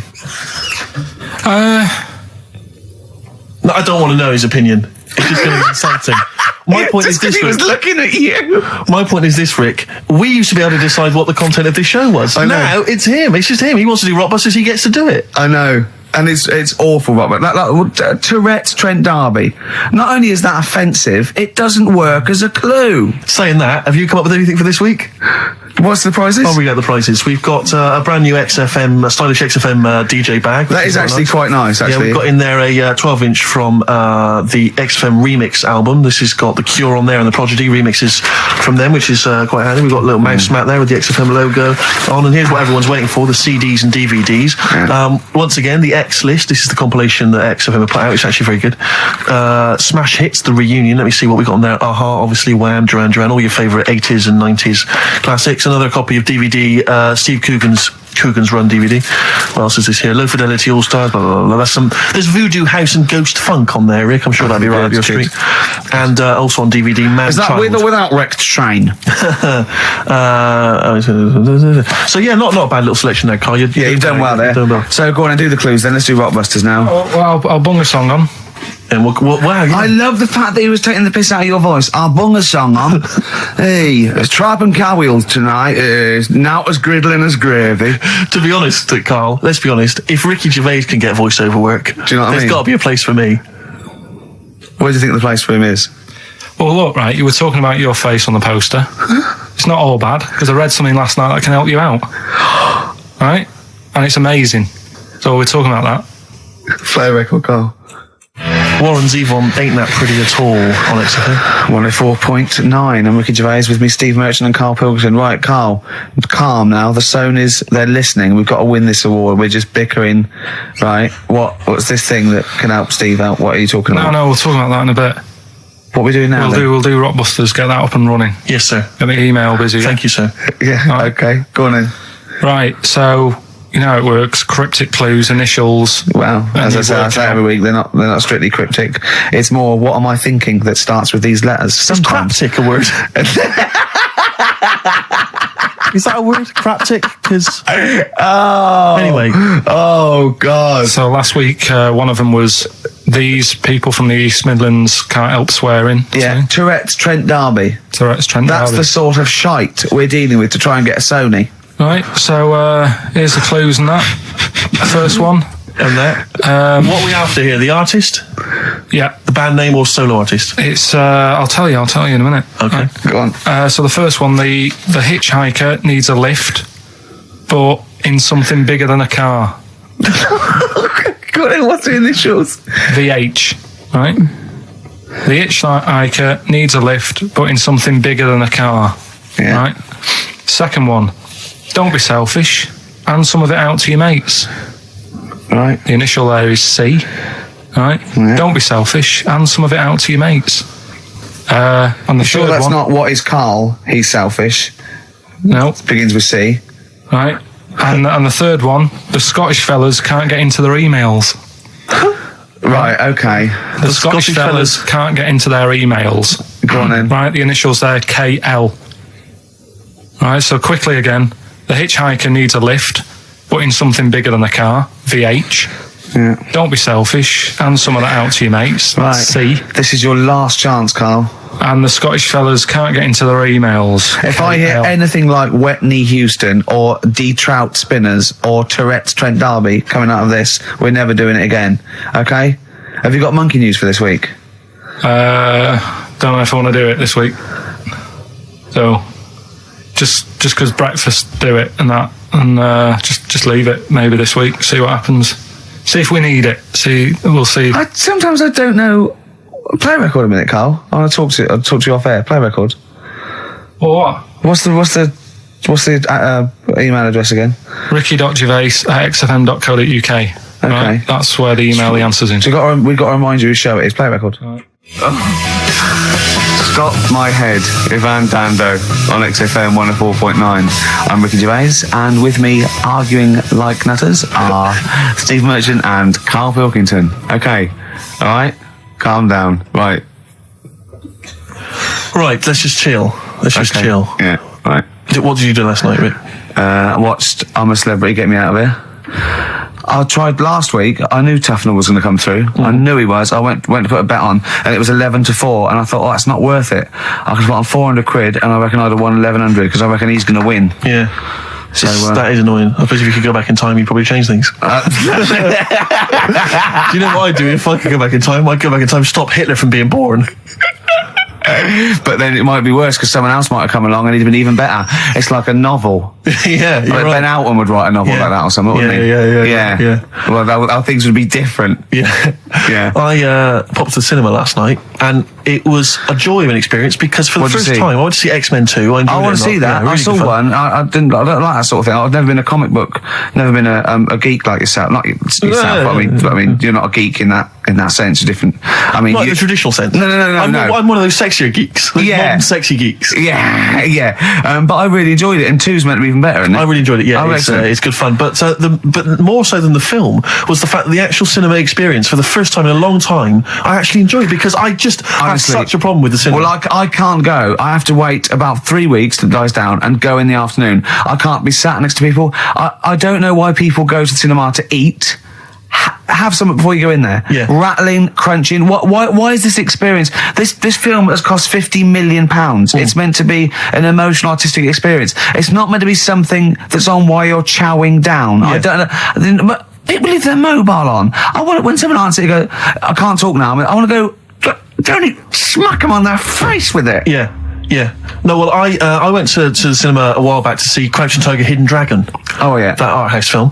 And woman sat next to me, huge fat blubber of a woman. But it's up to her. She's earned enough money. She can eat more than she needs. Sure, but don't squeeze into a seat next to me in the cinema, right? With your flesh, curving over the armrest that we're having to share, right? God. Next to her little weasel of a husband. She's got one of those huge kind of you don't reckon he was- hog-sized barrels of popcorn. You don't reckon he was one of them feeders? It was very similar. It really was.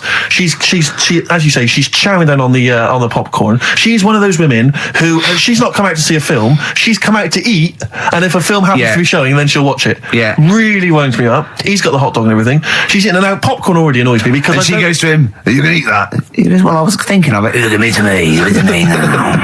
But I don't know why it was that popcorn became the thing you eat in the cinema. It's like you say, you've made these films, and someone's there thinking, well, we've made this great film. We've got the sound mix right, but what we need is something that'll just slightly irritate everyone during the film. And just see the size. Just see the size of the buckets that go in their popcorn. But why not serve soup or something? Or yogurt? Oh, the slurping would drive me mad. And the spoon touching the bottom of the thing would drive me mad. Don't serve anything. There's no reason you have to do the cinema and go, oh God, I need to eat. Well, this was plan it. You don't go and play tennis eating what you plan it, don't you? Well, exactly. Exactly. Eat before we come out. Yeah. Have a sandwich. Have a corned beef sandwich. You know what? Right. What annoyed me is I found out in across America when they showed Schindler's List, they banned popcorn, right, out of respect to the film. What? So they're saying all the other films, sod it, doesn't matter. Yeah. Well, this one cost 100 million. It doesn't matter. You can eat popcorn through that. Yeah. I mean, ban it through all films. Well, this woman was one of those ones. She may as well have had a trough in front of her. I mean, she was a state, right? Oh, she's so God. She's an idiot as well because the trailer comes from. I remember at the time the trailer came on for AI, that film AI. Oh yeah. And I don't know if you've seen the trailer for it, but it's something like I don't know exactly, but it's something like Martin is a 6-year-old boy. Yeah, he's 20 kilograms. He's 3 foot high. Yeah. But he is not human. Yeah. He's a robot. Yeah. And she's watching. She's just watching that. Right. Bear in mind the point of the trailer. He's a robot. Yeah. She says, "How old was he again?"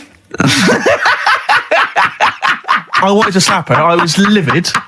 I went, he's a robot. He's a robot. That's what's important. She says, a trailer comes on for a war film. She goes, I shan't be seeing that. She just announces it. I shan't be seeing that. And I'm bored with war films. Bored with them. Next. Oh, God. And then so the title card comes up for Crouching Tiger, Hidden Dragon. You know, like at the beginning, they get everything. Yeah. It comes up, Crouching Tiger, Hidden Dragon. Now she's in the cinema. She goes, what a stupid name for a film. I was thinking, but you paid to see it. And then it says subtitles in brackets. She goes, oh, it's not subtitled, is it? So it comes on, and in the film, I think they speak maybe Mandarin or Chinese or something. I'm not sure, but let's say it's Mandarin.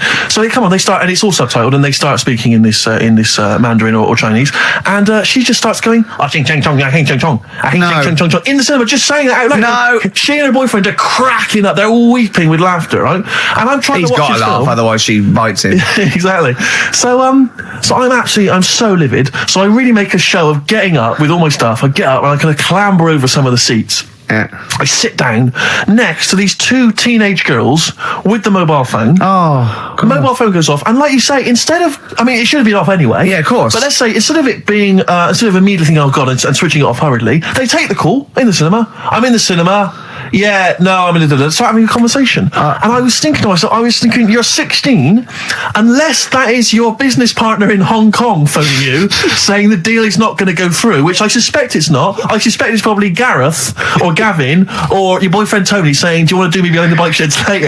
Yeah. I suspect that's who it is. Yeah. Switch off the phone, or very least get out. I know. Get out of the cinema. But I can't, I mean, I don't know where these people were brought up or raised. I don't know who it was that told them this was behaviour that you could do. I really want to have cinema police. Yeah. Right, you go in there, and if the phone goes off, you get your money back and you're asked to leave. Yeah. Straight away. Any whispering, go, if you whisper again, if you're too stupid to be able to figure out the plot. just they tell you what age you should be, right, to get that film. Yeah. That's it. If you listen and you're not eating and you're not talking, then you should be able to get a film. Well, I was in the cinema last night, and as I came in, there was a big queue, and as I came in, there was people there taking your ticket, showing you to your seat. Now, when did it happen that I was no longer able to find my own seat at the cinema? Why is it that I can go in the daytime, I can find I'm left to fend for myself? But now it seems that on a Friday night, there's so many stupid people out there who can't find their decent seat. No, I think that is policing. I think that's to stop people thinking I'll just sit here and having to deal with it themselves. Because, I mean, if someone was in my seat, even if there was another seat, I'd go, well, no, that's mine. I want lots of policing in social occasions. I want to go into a pub and go, that is too loud, that music. Those people are too annoying. They're standing up. They're too annoying. I remember being in the cinema once and seeing a guy, he was a big fat guy again. He had popcorn, the hot dogs, the Coke, right? And he had it balanced on this little wall that was sort of separating parts of the cinema. And he was a big fat guy. Just sat there. I was watching, I think it was Beetlejuice I was watching. Right. And some local hard nuts, they were on the same row. They started kicking the little wall to knock his food off. And I thought, brilliant. Oh, no! I think you want to bully fat people. Yeah. Play a record, Carl. It's getting really nasty now. Can I pick on you? 50 Cent in the club on XFM 104.9. I'm Ricky Gervais. With me, Steve Merchant and Karl Pilkington. Still arguing, this time about having help from your mum and dad. What do you think, Karl? No, I'm not. I don't want this to turn into some sort of wacky type thing where we're pretending we're arguing. Yeah. Well, we're not pretending. We're not pretending. You are arguing. Yeah, I know what people will think we're messing about. Oh, right? I wouldn't have thought so. We just need to. We can talk about it later. Sort it out. Yeah, it's just that Carl's a little bit stressed. I'm not stressed though. And he doesn't really understand that, So, me and Steve have got lots of different jobs in the week. He's just got one job. Yeah, and we sort of rely on people getting messages to us, as soon as they get them, and not sort of deleting them from their phone selfishly. Yeah. Just things like that, people being on the ball. Not just thinking about themselves all the time, not just thinking about number one. What do you think, Carl? Whatever. Do you know what I mean? Whatever. Don't get all maudlin again. Just having a little discussion. Yeah, this will annoy you. Guess what? Think of this, you little slaphead twat. Apparently, that's Sony's ours. Right, apparently, women can get bald treatment on the National Health Service, but men can't. What do you think of that? Do you think that's fair? Is that a fact? It's a fact. We should point out that Karl is, would you say balding? Yeah. Would that be fair? Well, either that or a wide parting. He looks like Charlie Brown. He's got the same sort of hair arrangement as Charlie Brown. Yeah, he's I don't think Charlie was balding though. He was only about 10. Well, no, but he just had like a couple of things on top, and his hairdo. Carl's had a hairdo that keeps. It's not a hairdo. No. What is it then? What is it? It just happened. I've told you. Noel was in once. Noel who? Gallagher. Oh yeah. Right. Oh right, you're on first name terms. Right. And from the hood, isn't he? And whoever was doing the interview said, what? Will Liam be able to keep up that sort of hard attitude, right? Say when he gets older and he goes bald, and could he still carry off the sort of attitude that he's got? And he was like, no, he'd never have that style. He couldn't have that style that lad's got in there, and pointed at me. Yeah. I said, he's not a style. I said, I didn't go to the barbers and say, can you just shave the top bit, leave the sides? Yeah. Can you remember that flyer tuck? That's the way it is. Yeah. Right, and you were just saying to me, what would you do if you went back in time? I'd probably use a better shampoo. That's it. I wish we could tape the conversations we have off air. Yeah. Because, they are ridiculous. What would you do if you go back in time? And the other stuff we were just talking about is obviously can't talk about. Can I just ask though? Sorry, when did you start to notice it was disappearing? At what age did it kick in? I worked a lot. You see, you'll be safe. Do you know what I mean? Your hair will stay there. But it's when I used to do a lot of hours working. And you were stressed and things. Yeah. Stressed out, and it just went. Well, I'm beginning to understand what stress is like, because I'm not getting messages and stuff like that. But yeah. But probably about 24. That's unlucky, isn't it? Something like that. And did you panic, or were you just not bothered? Not bothered. He's not bothered. He wouldn't be bothered. I'm not bothered. But I don't think for someone who doesn't care about going bald or war or SARS or anything, you don't have to get stressed on a Saturday between 1 and 3. To be fair, you are worse than all those things. SARS has got nothing on you when you're in the right mood. But why is it all right for women then to have a wig, but I couldn't have one if I wanted one? Well, there's not a wig. They get bald treatment. They actually can get their hair replaced on the National Health, which might be anything, I suppose. Which might be wigs, which might be transplants. I mean, the only cure for baldness is a transplant, which they literally take follicles. They can get down to individual follicles now from the back of your neck, and it takes a long time. And but well, people will know anyway, won't they? I don't know when it starts though. I don't know when it starts. Like now, if you started wearing a wig, people go, "Were you wearing a wig because you were bald yesterday?" Yeah. You can't start thinking, right, I'm going to go bald in a year. I'll start wearing a wig now. That's the thing to do, isn't it? It is really, if you're that bothered. But I wasn't. I just thought, right, it's losing it a bit. Shave the lot off. But did you know you had that round head underneath it? Did you know it was going to be that funny though? You presumably worn a wig, wouldn't you, if you'd have known? Because I've never seen a head that round. I think the barber, when they did it, right, the woman said, "You can pull that off. You've got a good shaped head for having it shaved." She said, "That's a good head." Yeah, she looks like a tennis ball. You look like a tennis ball when you haven't shaved. She said, "If you can pull it off," she said, "That's like a good thing to see if someone's good looking. If they can have a bald head, it's like Sinead O'Connor, right? She can pull it off. There's those sort of things. Do you know what I mean? Telly Savalas. No, but that's like one of the things. If you look good with a bald head, that means you're pretty good looking. Yeah. And if you can wear a bicycle helmet and look good, that's another thing that you must be pretty good looking to pull that off. But who have you seen in the bicycle helmet that you think's good? Who have you seen in a bicycle helmet and thought, oh god, they must be good looking, they're good in the bicycle helmet? Well, everyone. That's what I'm saying. Who? No one looks good, do they? Really? It's So what would you say? Brad Pitt would look good in the bicycle helmet? Well, I don't know. I'll have to see. But I'm just saying that's like one of the two things really. That's. And what blokes do you think look good bald? Who do you think would look good bald? Don't know. Give me some names and I'll tell you whether they'd be all right if they're bald. George Clooney. I don't think he does. I don't think he would do.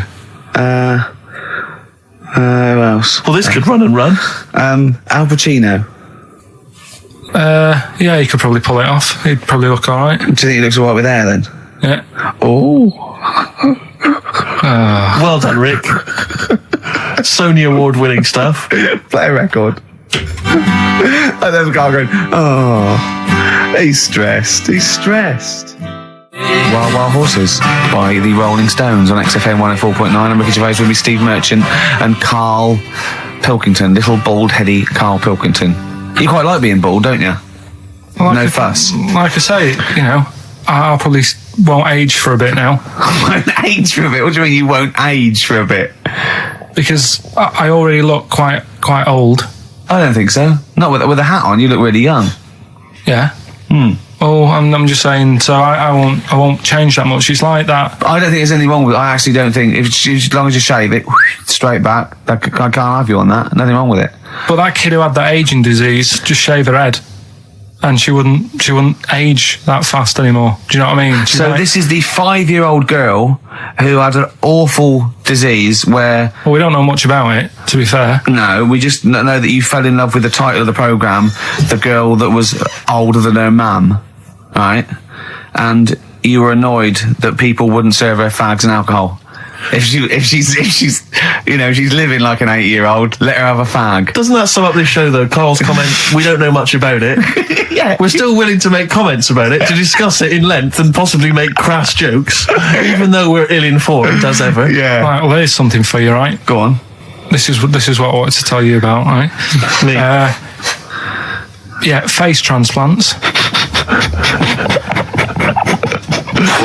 There's there's some kid somewhere, right, who had a bit of an odd-looking face. Right? A bit of a what? Bizarre-looking face. Yeah. And there's a doctor somewhere who said, I can sort that out for you. Right? Sure. And basically what they do is they've got to get a face off a dead person. Right. Sorry. Just in this documentary you saw, did this documentary feature, say, John Travolta and Nicolas Cage? Was it that documentary you saw? All right. Listen, you see. Go on. So okay, no, so you can't get a face of a dead person. Yeah, go on. Sorry to dismiss the idea of face transplants out of hand. But go on. So yeah, it's got to be a face of a dead body that isn't older than like 4 hours old. Right. 4 hours dead. Whatever. They can take it off, fit it on the new face. It makes sense. But it's not just your face that you lose it, but it's the muscle tissue and bones, isn't it, when it's like disfigured? It could be through fire or whatever, or disease, or so they can't just literally plonk a face on. They have to do something else, don't they? You're asking Carl like he's gonna know. I forgot then. He looked at was that in Russian? Yeah. I wish we could get him on telly just to show the look on his face when I said that. Yeah. It was brilliant, wasn't it? It was, you know, when you go to a cat, hey, we want some food then, and he just looks at you and he goes, it's almost like he can understand what we're saying. Go on. It's like if you had been caught holding a mallet over a dead body by the police. What I'm saying is it would sort of work, yeah. If you peeled your face off and put my face on it, oh my God, why don't you and Steve, for an experiment, swap faces? And the great thing is, I wouldn't age. Yeah. Would you do that if it was safe? I think I'm getting the rough deal here, though. To be honest. Yeah. Well, no, you get some money back. It'd be part exchange. I mean, it would, it's like you'd make up the difference just to wear your brilliant face for a week. But the doctor was saying how it's not complicated. He said the worst thing is something about the people who were related to the dead person. It's a bit weird for them still seeing the face of someone they know walking about when they're dead. Yeah, I can see that would be odd, yeah. I love you, Carl. You are brilliant. Honestly, you're never a dull moment. It doesn't matter whether you're talking or I'm squeezing your head. I'm never bored. I never go, oh, that's enough, Carl. Do you know what I mean? I got battling tops, I got bored. It's like computer games. You think it's the best game in the world, and someone goes, how are you getting on with Tomb Raider? You go, oh, I don't play it anymore. I go, how's Carl? I go, he's brilliant. He's brilliant. I was squeezed it yesterday. I was squeaking in his face. I got him down to the ground. He said this. He said that. I'm never bored with you. Do you know what I mean? It's brilliant. I'd like to rent you out to people. See me, I'm different. I would happily leave him now in the bottom of the cupboard. Until quiz with the night. Scalextrics. Until the old pub quiz night, when there's no one else who will have you on the team. Sure. And suddenly you want to be my best mate. Done him again. Right? Where's his mum and dad then, Carl? Yeah? In Bristol. Yeah. Yeah. Can't believe it. I love the fact you can insult me but never insult my parents. Please. Feeder, Butt Rogers, XFM 104.9, Ricky Gervais, Tumor, and Karl Pilkington. Carl just said to me, so what face would you have to me? And I went, what do you mean? He went, well, whose face would you have? And I went, I don't know, a boy's, so the skin would be regenerated. He went, oh, no, it'd be a bit weird. He said, oh no, someone famous. And I went, I don't know. I went, whose would you have? He went, Barry Sheen. No, but what I meant was when I was talking to Suzanne about it, saying this is amazing, she said, well, whose face would you have? Right. Now, it's got to be fairly recent to have the skin fresh, because it can't be too old. Right. So I had a choice of, like, Barry Sheen, or what's her face off Last of the Summer Wine. Who? Who's the old woman who just passed away? Thora Hird. So that's what I meant. If I could have any face, because she said, well, you could have had Tom Cruise or something. I said, well, he's not dead. I said, no, but you could have had that. You'll give yourself restrictions in your fantasy. So like, look down to your picture. I love the idea that someone getting you a call. Mr. Wilkerton, hello, it's Dr. Hanrahan. Barry Sheen has just passed away. And you go, oh dear. Yeah, bad news and good news. Do you want his face? Or do you want his face? Does Suzanne go out with you, like, for charitable reasons? Is it like you can adopt a boyfriend? I love the fact that she encourages you. She was saying about Tom Cruise, and I was like, oh, she said, he's not a bad-looking fella or whatever. So, well, what she's saying is, Carl, is there any chance you could go and get a different face? Maybe something like Tom Cruise would be good. Then I was saying, right, first of all, he's got to be dead, and he's not. But if he was, and you had that done, would you feel like people were looking at you on the tube? Well, no, like, say if the people who made Mission Impossible said, well, we want to do a third one, would I be in my right to say, well, I don't want to do it? I don't know what he's talking about. I don't mean to be offensive, Carl, but your girlfriend could do a lot better than you. I don't know what you're thinking. I love the idea of this whole conversation about you in Tom Cruise's face and then get offered a film. But why does she have conversations like this with you? It was now on last night. He's now on the telly. I love it. What should we talk about? What about getting a new face? Oh, dear. That cartoon. If you don't know what Carl looks like, there's a cartoon that was in last week's Heat, isn't it, that I drew is on the website. What's it going for now? Bid? I think it's at about £225 at the moment. And what do they have to do to bid for it? Just email in and I'll pass it on to the website people. I know why Heat put it in. It's because the editor, Boyd Hilton, looks a little bit like you, doesn't he? Sort of my ugly brother. He's probably listening and he says nice things about you. Yeah, he can still say nice things, but I bet he knows deep down. You know if you're good looking or not, don't you? I can't believe Come it, on, Steve. I mean, what do you think? This is going crazy now, Carl. I don't know. You're just, the insults are flying left, right, and centre. You've got no limits. You've just gone crazy, just gone wild. You're swanning around just because you look like Tom Cruise. I think it's because he's been hanging out with Christian O'Connell. Yeah. And they're both thinking, we're A couple of media players. Yeah. Too big for their boots. Yeah, not scared. Although he's scared of Christian. No, he's terrified He's of scared of Christian in here because he's not allowed to do monkey news. No. Because Christian wants to do it. He's scared of him. I'm not saying that, right? Christian. You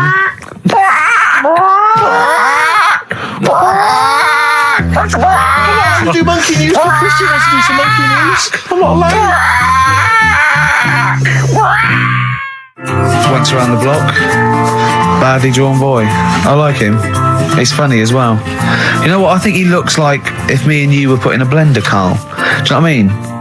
He's got my sort of shape. He's got your sort of accent. And I think when you put in a blender, does that would a voice sort of mix? The times I thought of putting the two of you in a blender. Do you remember? I told you that thing about the sponges, didn't I?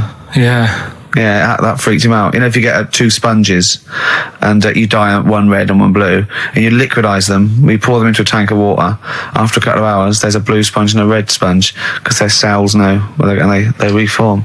And do you know what he said? He went, how'd you kill a sponge then? Yeah, of course. Oh, what a great thing to say. Oh, my back's killing me because I went, I did my back in last week and I had to get a chiropractor out and I couldn't walk. Well, as soon as I could walk, I came in here on my day off and did when you were in Bristol with your mum and dad looking after you. And then I went to Selfridges Sunday and... Well, you got a bit of money now, why not?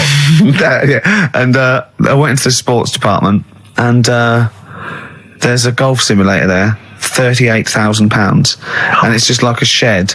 And I was looking at it like a kid in a sweet shop, and the two blokes that work there, they recognised me and went, "Oh, right, I do." I said, "Yeah, good." And I was just looking at that simulator, it's brilliant, isn't it? He went, "Do you want to have a go?" And I went, "No, I'm crap, I can't do it." I said, and I got a bad back. And I went, "You have a go." And he did it in a couple of times. He went, "Oh, that's not bad." And he went, "Do you want to go?" I went, "Yeah, go on then." and I put it all down, and I really tried my hardest. Of course you did. And it took off, and it was really good shot. And he went, "Good." I went, "Well," I said, "I'm not go." And I was thinking, I've got to hit this one as well. I've got to hit this one too. And I hit it again. I had 3 goes. I hurt my back after the first one. Yeah, but you carried on. And it went, right, I said, "Cheers, thanks very much." And I walked away. And I went to Jane. I went, "I've got to get a cab." She went, "I've done my back." She went, "Well, why did you show off?" I went, "I had to." Of course you did. That sums you up. That just I was in hits the agony. nail I on was the all head. the way back. And I had to lay on the floor and put ice on my back again for about 3 hours. What was the best you thought could happen? That they would just say, "Oh my God, that guy, that's Ricky Gervais. Is there nothing he can't do?" That's exactly what I wanted. Yeah. As I was seeing that, I go, "Cheers, yeah." As I got about a few yards away, I just slowed down, and Jane go, "What are you waiting for?" I go, "Listen," and it just go, "That man is a god." Yeah. And I go, "Come on, Jane, let's go home." Yeah. You've just all. Have you ever been able to walk through a fairground, past one of those machines, those test your strength machines, and not have a go at it? I don't think I'd be very good at that. I bet you cannot walk past one of those rifle ranges and not have a go. I love rifle but ranges. You've got to be the best, I imagine. Yeah, if someone had just won before me, I'd go, "It's not worth it, it's fixed." Sure. Yeah.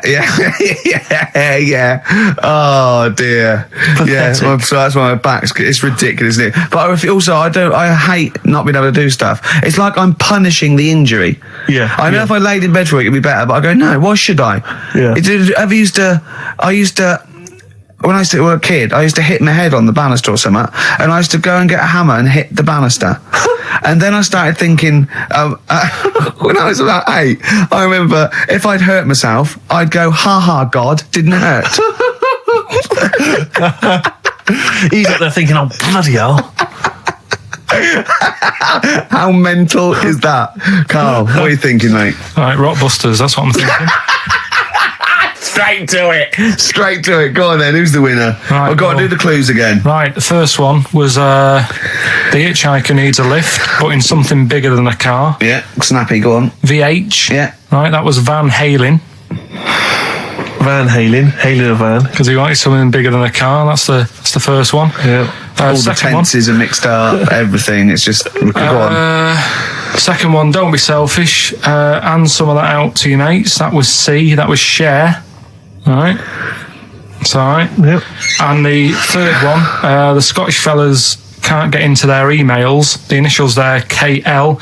They Kenny logins. Right. That's the last time we do Blockbusters. That is the last time we do it. No. It is. That's the the last time. Give the prize to someone. Kenny Loggins. I'm going to give that one to Kenny Loggins. Helen Perrott. She has emailed in, and actually, Helen, I need you to email in your address if you would, so we can send you those goodies, DVDs in the bag and stuff. But who would get Kenny Loggins then? If the clue was good, who would get Kenny Loggins? What did he do? Footloose? Yeah. That famous But I have film to say about though, Rick, where dancing was banned. Yeah. In that nebulous... Yeah. That's an extraordinary film. I saw it once in America. Like you say, Kevin Bacon in a town where dancing has been banned. I was watching it. It was like if aliens had been watching Earth, but only monitoring us through our TV and films, Yeah. and then tried to make a film about humans. That's the film they'd end up with. What do you think? What do they think of Queen the musical? Because they're, of course, rock and roll's banned, isn't it? In the future. That's- I'm not looking forward to the future, Rick, where feelings and emotions are going to be banned. I can't believe it. Where's our hoverboards? Yeah. So yeah, well done to Helen Perry. Is that the last time we do Rockbusters? No. Yeah. Do it again. Yeah, after the break, monkey news. No, we'll play. We'll do a break. Don't know about Monkey News. Got some other stuff as well. We'll do monkey news after the break. Radiohead, they're there. Like everything they ever do, that's grown on me more and more. That is brilliant. XFM 104.9, Ricky Gervais, Steve Merchant, Karl Pilkington. Well, you know what it's time for, don't you? Oh, chimpanzee that monkey news. It always gets me, that jingle. It's a joy. What's more, please? Well, Carl, do you reckon you could sort out do other people have real jingles with their name on it and don't have to say who's in the room, what's happening, and do their own jingles? Well, Christian's got one for it. For Monkey News that he does. Why is Christian doing Monkey News? I don't understand this. Because he did it ages ago. So you ripped it off of Christian? I haven't ripped it off. I said to him, there's enough Monkey News to go round. Right? But hold on, though. I don't want cast-offs. I thought this was your idea. Let's not do it. But what's No, but new? wait. What's new? What? There's Monkey News out there. I mean, if he wants to have a meeting in the week and say, well, this is the news I've got, the way I see it is, he can do it in the week. He's doing like the news at 10 type Monkey News. We're on a Saturday. We're like the, Jeremy Paxman Monkey News night. We look at stuff more in depth. Well, you very much get behind the Monkey News, it's true. Yeah. You sort of interpret it. You give it your own spin. You're the man behind the monkey behind the news. I mean, I know that. Yeah. But ours isn't called monkey news anyway. It's sort of generic term like the news. But ours is called chimpanzee that, isn't it? Yeah, but he's seen a bit of Monkey News in it. Right. So are we doing it or not? Well, I've got no reason to stop doing Monkey News. He probably played Radiohead as well. Well, Should we not do that? I said that David Attenborough did Monkey News before all of us.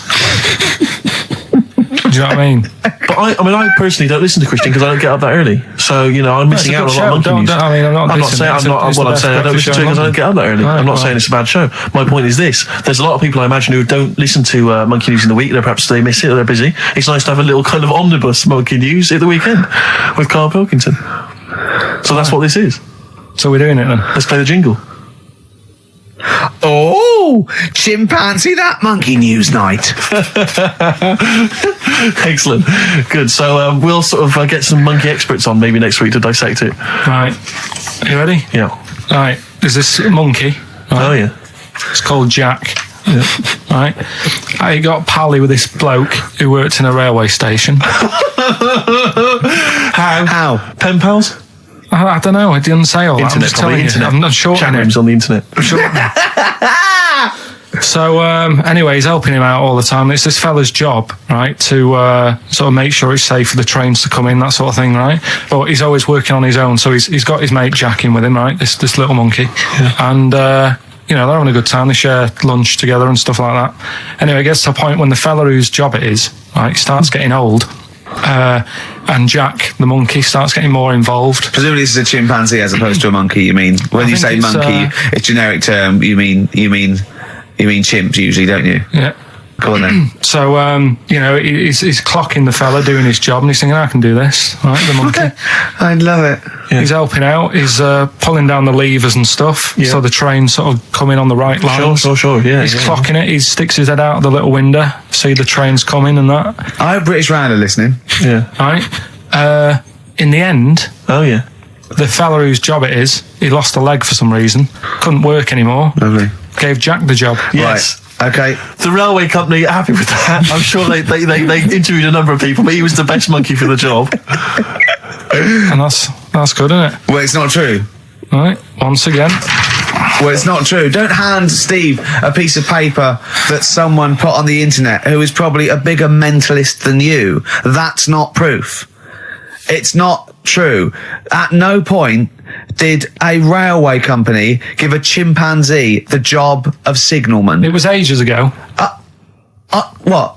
Steve, when was it? It was before trains, probably. Well, it's in the 1880s, according to this piece of paper, which is what you've based your monkey news on. Now, of course, I think ITN and a lot of the news channels, they tend to get lots of independent confirmation of their news before they give it out as fact. But you've got an email from someone, so let's assume that's real. It says, for this, Jack was officially put on the railway payroll, earning 2 cents per day and have half a bottle of beer on Saturday. That's what we pay you, isn't it? He doesn't even get the beer. Oh, dear, he's not allowed to drink, are you? Someone emailed in actually and said, Carl, some years ago, did you die? And they took your face and transplanted it onto that of a chimpanzee. It would make a lot of sense. I've never seen you. He always has t-shirts right done up and long sleeve. I bet he's hairy under there. Yeah. I bet you are hairy because you have to shave right up to your eyes. You're one of them, aren't you? And I can see the growth, and it comes out the top there. Are you really hairy underneath? Pretty hairy. Are you really? Well, what's up with that? You're a chimpanzee, aren't you? That's why you're fascinated with them, and why your IQ is sort of about 80. I think you might be. You might. I don't mean there was any. I think it was a genetic sort of throwback. Well, you're pretty hairy. Look at your arms. What? Just look, give me that banana and shut up. Play a record. That's mine. Cheering breaks. Average Man on XFM 104.9. Well, nearly another show over, Carl. You know, I've got a squeaky chair there. Why don't you sort that out? Have it oiled. What do you do in the week? Do you know what I mean? Can I just nominate a woman that annoyed me today? Go on. On the tube. I got off at Piccadilly Circus. The sign says mind the gap. Big sign saying mind the gap. Voice on the tannoy says mind the gap. Woman steps over the gap, goes, oh, that's dangerous. I was livid. I was just annoyed. I wanted to slap her. There's always one in there every day. So as you walk down the street, I just feel like I want to squat certain people out the way. Swat them out the way. We went into this little restaurant me and Carl. Was it Thursday? And we're sitting down there, and it's busy outside, and we go sit at the back. She went, that's no smoking. I went, yeah, we're not smoking. So we sit there right at the back. Right? We get there, and there's two women, right? And I'm sitting there, and they light up a fag. And I go to Carl, there's meant to be no smoking. He went, yeah, so what? I went, well, it's the principle. The rules are there. He goes, rules? You say twat, muff, and shit on air. Never mind rules. I went, well, they've annoyed me now, right? Yeah. So the waitress comes over, and he goes, oh, God, he puts his head down as well. I said, I don't know why I said it like this. I went, I thought it was just no smoking. Of course. Right? Yeah. She went, it is, yeah. And I went, right, okay, well, they're smoking.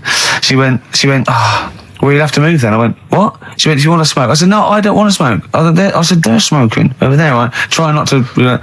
And she went, oh, well, I told you. I said, no, I don't want to smoke. They're smoking. She went, oh, right. And I got them moved, didn't I?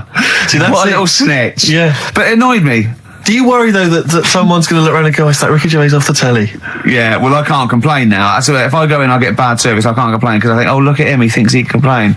So I have to do it secretly. Yeah. You know what I mean? But, there was oh, God.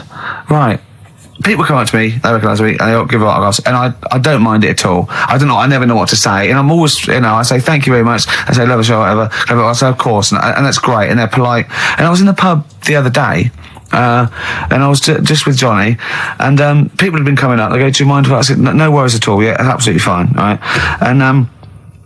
and then this group came in, about 20 somethings, right? And they're a bit pissed up. And this woman comes up to me, right? And she stands there. She goes, right, we like you in our house, right? But you're not as good as Paul Calf. And I went, oh yeah, Steve Coogan. I said, he's brilliant, isn't he? She went, yeah, you're not as good as him. I went, oh, well, you know, not bad to come second to, is it? And then because I did that, she went, no, you're great. I've just done my dissertation. I went, oh, right, well, I was in nursing. She went, yeah. She went, right. Anyway, she went, can I have a hug? And I went, well, she went, can I have a kiss? I went, well, not really. No. And then this woman who wanted to take a photo, she went, you were so nice on the BAFTAs. I went, well, I am being nice. I'd rather, I don't know you. And I was like, oh God, it was embarrassing, right? And then, so I took a picture, right? And then she goes, anyway, and they sort of dragged her away. The mate sort of dragged her away. And then I was going, oh God, I've got to go now because they're over there. I said, I can't stand it. I don't mind. And she came over and she went, Ricky, and she sat down and I went, I'm going. And I had to go. And then I was with Johnny and Johnny went, oh God, I've left my bag there. So we had to go back. And she's going through the bag. Oh. She went to me, you bastard, I'll never effing watch you again. I thought, well, all right. I don't know what to say, really. Nice of her to clean up her bad language. Yeah. Well, she Family knew. pub. I know. I got no time for it. I just think it's out of order. You know, I mean, this whole sort of notion that if you're a celebrity, you're public property. I discount it. They go, people, you know, what you hear people say, oh, it's me who put you where you are today. And I think, well, yeah, thanks for watching, but we made the show and everything. I know. We put it on the TV. It's not like if you get a plumber round, he does his job and work for you. You don't go around his house and hassle him. I don't seek it. I don't, you know what I mean? I don't phone up the, but you know what I mean? I don't try and get on the telly and everything. And I refuse to, I don't go to showbiz parties, but I refuse not to go to the pub with my mate. And I just seek out, there's fewer and fewer pubs. And I just go to the quietest, you know, one old bloke and a dog. And it's sort of like. But most people are really. I love it. Brilliant. Honestly. People who come out and they're polite and I chat, I say I love the show. It's alcohol. It's alcohol. Yeah, I know. It's just, oh God. They mutate into something, you know. And they just, they don't understand. Yeah, of course they don't. You know, they're not. But to me, it's the same people who behave badly in the cinema. It's just this breed of person. It just. I mean, I know. Can I put them in room 101? Let's do that next week, shall we? Well, we're all having a moan. Yeah, go on. Tell you who's annoyed me this week. Go on. If we're making it a little feature. Go on. David Blunkett. What's Blunkett been up to? He's reading yesterday. His dog's not been around your house again. No. Causing trouble outside. He's put a stop to people having sex outdoors. What's doing? What's up with that? If he had sight, would he have stopped it? See you next week. I thought we were not trying to offend anyone. That was the record before us, and here we are, pre-recorded, because we did this a few weeks ago, because we're not here at the moment, are we? We're away in that. I'm Ricky Gervais, with me Stephen Merchant. Hello there. And Karl Pilkington. He's not actually with us. He's on he'll be in some of the best of clips that will be coming up shortly. Yeah, this is just us, isn't it? This is just us. We did this, when did we do this, Rick? A couple of weeks back. Hold on, what is it? It's the 27th today. Yeah. I enjoyed Christmas. I loved Christmas. I loved Christmas. I had a great time. What did you get? Loads of presents. So did and I. I'm glad they made it to number one. I'm really glad. Stroke, he, she. Yeah, I'm really glad that the pop idols, Cliff Richard, Westlife, made it to number one. Bo Selector. Yeah, just delete that. Yeah. Okay, well, we're going to play some of the best of, some of the greatest moments of the last 3 weeks. Yeah. Ever heard on XFM 104.9. What about this? Do you remember this one? Oh, which one is it? All right, so here's the first bit. What sort? No. The Pope. Yeah. What semi-precious... Sorry, Mrs. Robinson, we're going to have to let you go. Yeah. Go on. You are the weakest link, Carl. Goodbye. Yeah, go on. The Pope. Yeah, the Pope. Yeah, we've got the Pope. Yeah, that's not strictly a question. He wears a... He wears a Desmond's hat. He wears gore-blimey trousers. Does he Yeah. live in a council flat? Yeah, he lives in a council flat. He wears a semi-precious stone. What's the stone? The Pope wears a semi-precious stone. What is the stone? You mean, what is it called? Yeah. What is it called? What, has it got like a kind of papal name? I think it's like, you know, is it a 18 carat one? So we got to try and get Right. the carrot Yeah. of the Pope's He big calls diamond. it Dennis. He calls it Dennis the Stone. Do they want do they want the type of gem it is, like Or is there diamond, some kind of jade, papal name for ruby, it? or do they want it like the Rosetta Stone, or I don't know. the I can't. Play record. Play 2 record. Let's not. Where's your head at? Basement Jacks. Right. Okay. Let's get this. Have we knocked this on the head then? It's just not happening. Oh, here he is. Look, Here he is. come in. He's. How have you? Oh, I don't believe that. Oh, that's pathetic. I do not believe that. That's absolutely pathetic. Now, they won't believe this, will they? No. Right, No. if I say that Jonathan Ross just got his massive member out, and he is a big lad, come and sit down. I've got your tickets, Mr. Gervais. Thank you. What's Sit going down. on here then? I mean, why are you dropping off tickets? Well, because, you know, in the spirit of the Comedy Awards, we like to have the rising young stars of the British Comedy That's Awards. right, and that's me. Well, we couldn't find any this year, so we've asked Ricky whether he would sit in the rising young star seat, and I wanted to deliver the tickets personally, so there's no excuses if he doesn't turn up later. Yeah. I always suspected that you were sort of pretty well endowed. Yeah. And now we've seen. You know, it's on webcam. That was just one of my cocks. That's the one you're wearing today. Didn't we? Did We you? got in Don't trouble say saying that. No, we were This is meant to be the happening young station. What's going on? No, you can't say stuff like that. You can't. Just careful what you say. Look after Julie and Clary. what- Changes can the I- wilderness and he comes back in the person line. 10 years And in the that can wilderness. happen to you. That's Jesus you're thinking of, isn't it? Just because you're on everything at the moment. I walked in here and I came in there and I thought this is the young happening place, and what do I see in here? 3 old men sitting. What are you talking about? I'm only 28, 27. You all Yeah, look, you're Chris. wrecked. You all look wrecked. You're Well, that's because we're always partying. I was looking for some youngsters. Where's the youngsters? I wanted to see some tight leather pants. I wanted to see some foxy chicks hanging on you every word. What is it? It's a bunch of old blokes and a bloke up there washing up in a sink.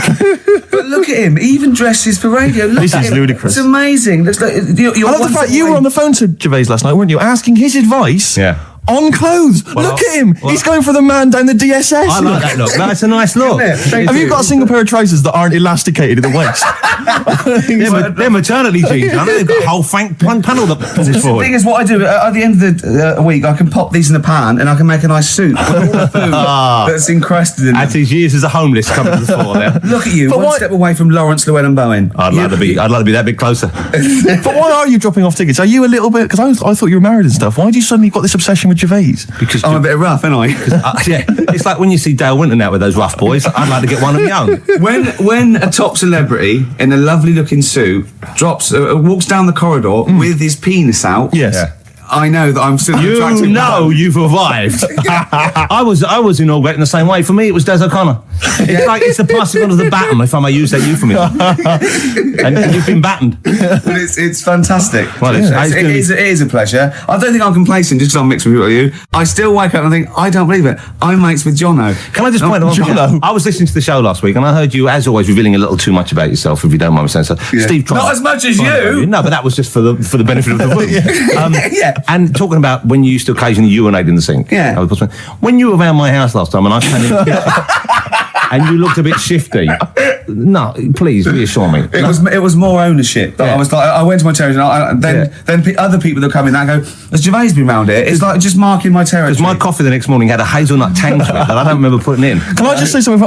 Because I mean, I used to, mention to you, Gervais, when we first started getting involved in the business. Yeah. I should say, if there was one celebrity I'd like to be friends with, it's Jonathan Ross. Yeah. Lo and behold, Ricky's befriended Jonathan Ross. I'm nowhere to be seen. But Not Ricky invited told me- round. Ricky told me that I could be his friend, providing I never extended the arm of friendship. Right. to you. Yeah, if you ever... I thought as much. He tries to keep everyone else down he works with, from the office, all the other shows. He Yeah. tries to keep them down. He's I didn't even want I'm you to number come in. one. I wanted Yeah. to meet you on the steps. Yeah. I didn't even want to tell him you were around. But you called. He went, who's that? And he saw your name come up and he went, well, can I meet him? Well, you're coming tonight, aren't you? This isn't Radio 2, by the way. These links are way too long. This is snappy radio. We have to play out... Yeah. You might The be kids have coming lost off, interest. But Put the some more- kids want to hear Coldplay, Catatonia, You know what I'd like? Faceless. How about some more of that instantly forgettable hip hop you play each week?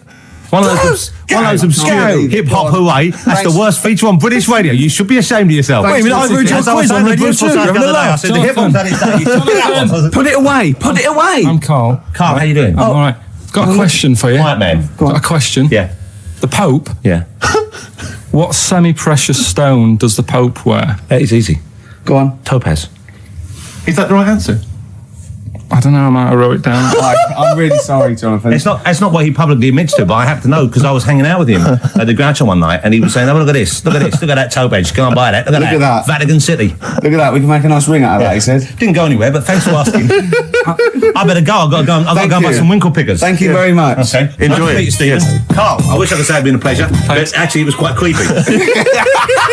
See you later. So we just had a text here that says, and I don't know what truth there is in this, as ever, but John says there is apparently a nude bike ride today in Hyde Park. Now, I can't believe that's the case, because I don't think it's allowed, is it? You can't ride around with your veg, can you? I don't know. Why would you want to? Well, good point. On a bike. On a bike, I love the fact that that's what disgusts him. I want. Do you know what? If we did appeal for a nudist to call in, I'd want a very specific sort. I want a German nudist, a middle-aged man called Helmut. Okay. If there is any, or the closest one to it. So I want a middle-aged man from Germany. If your name is Helmut, you're in. But I'll accept Hans. Carl would be good, wouldn't it? All right. Yeah. I think I'm wondering if the age might. Maybe we could we broaden it out Okay, just a German nudist bloke. Right. Could he at least be fat?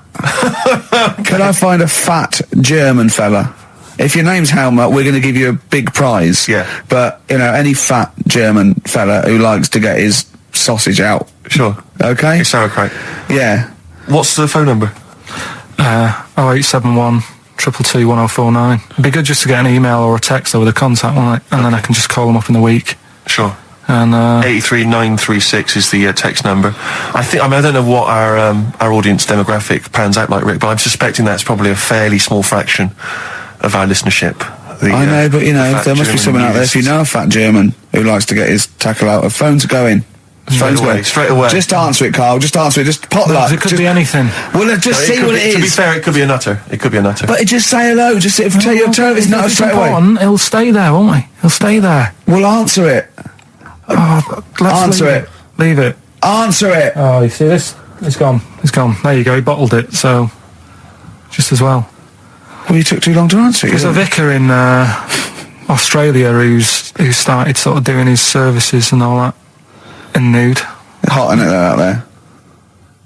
Yeah, Where'd you get the churches aren't? Churches are pretty cold. It was on some website. Of course it was. Yep. Just saying about a vicar and that who's there's a lot of nudists and that who want to get married. Do it, don't mess about with the wedding dress and that. Just snip up. Cheaper, isn't it? Well, I suppose it's so.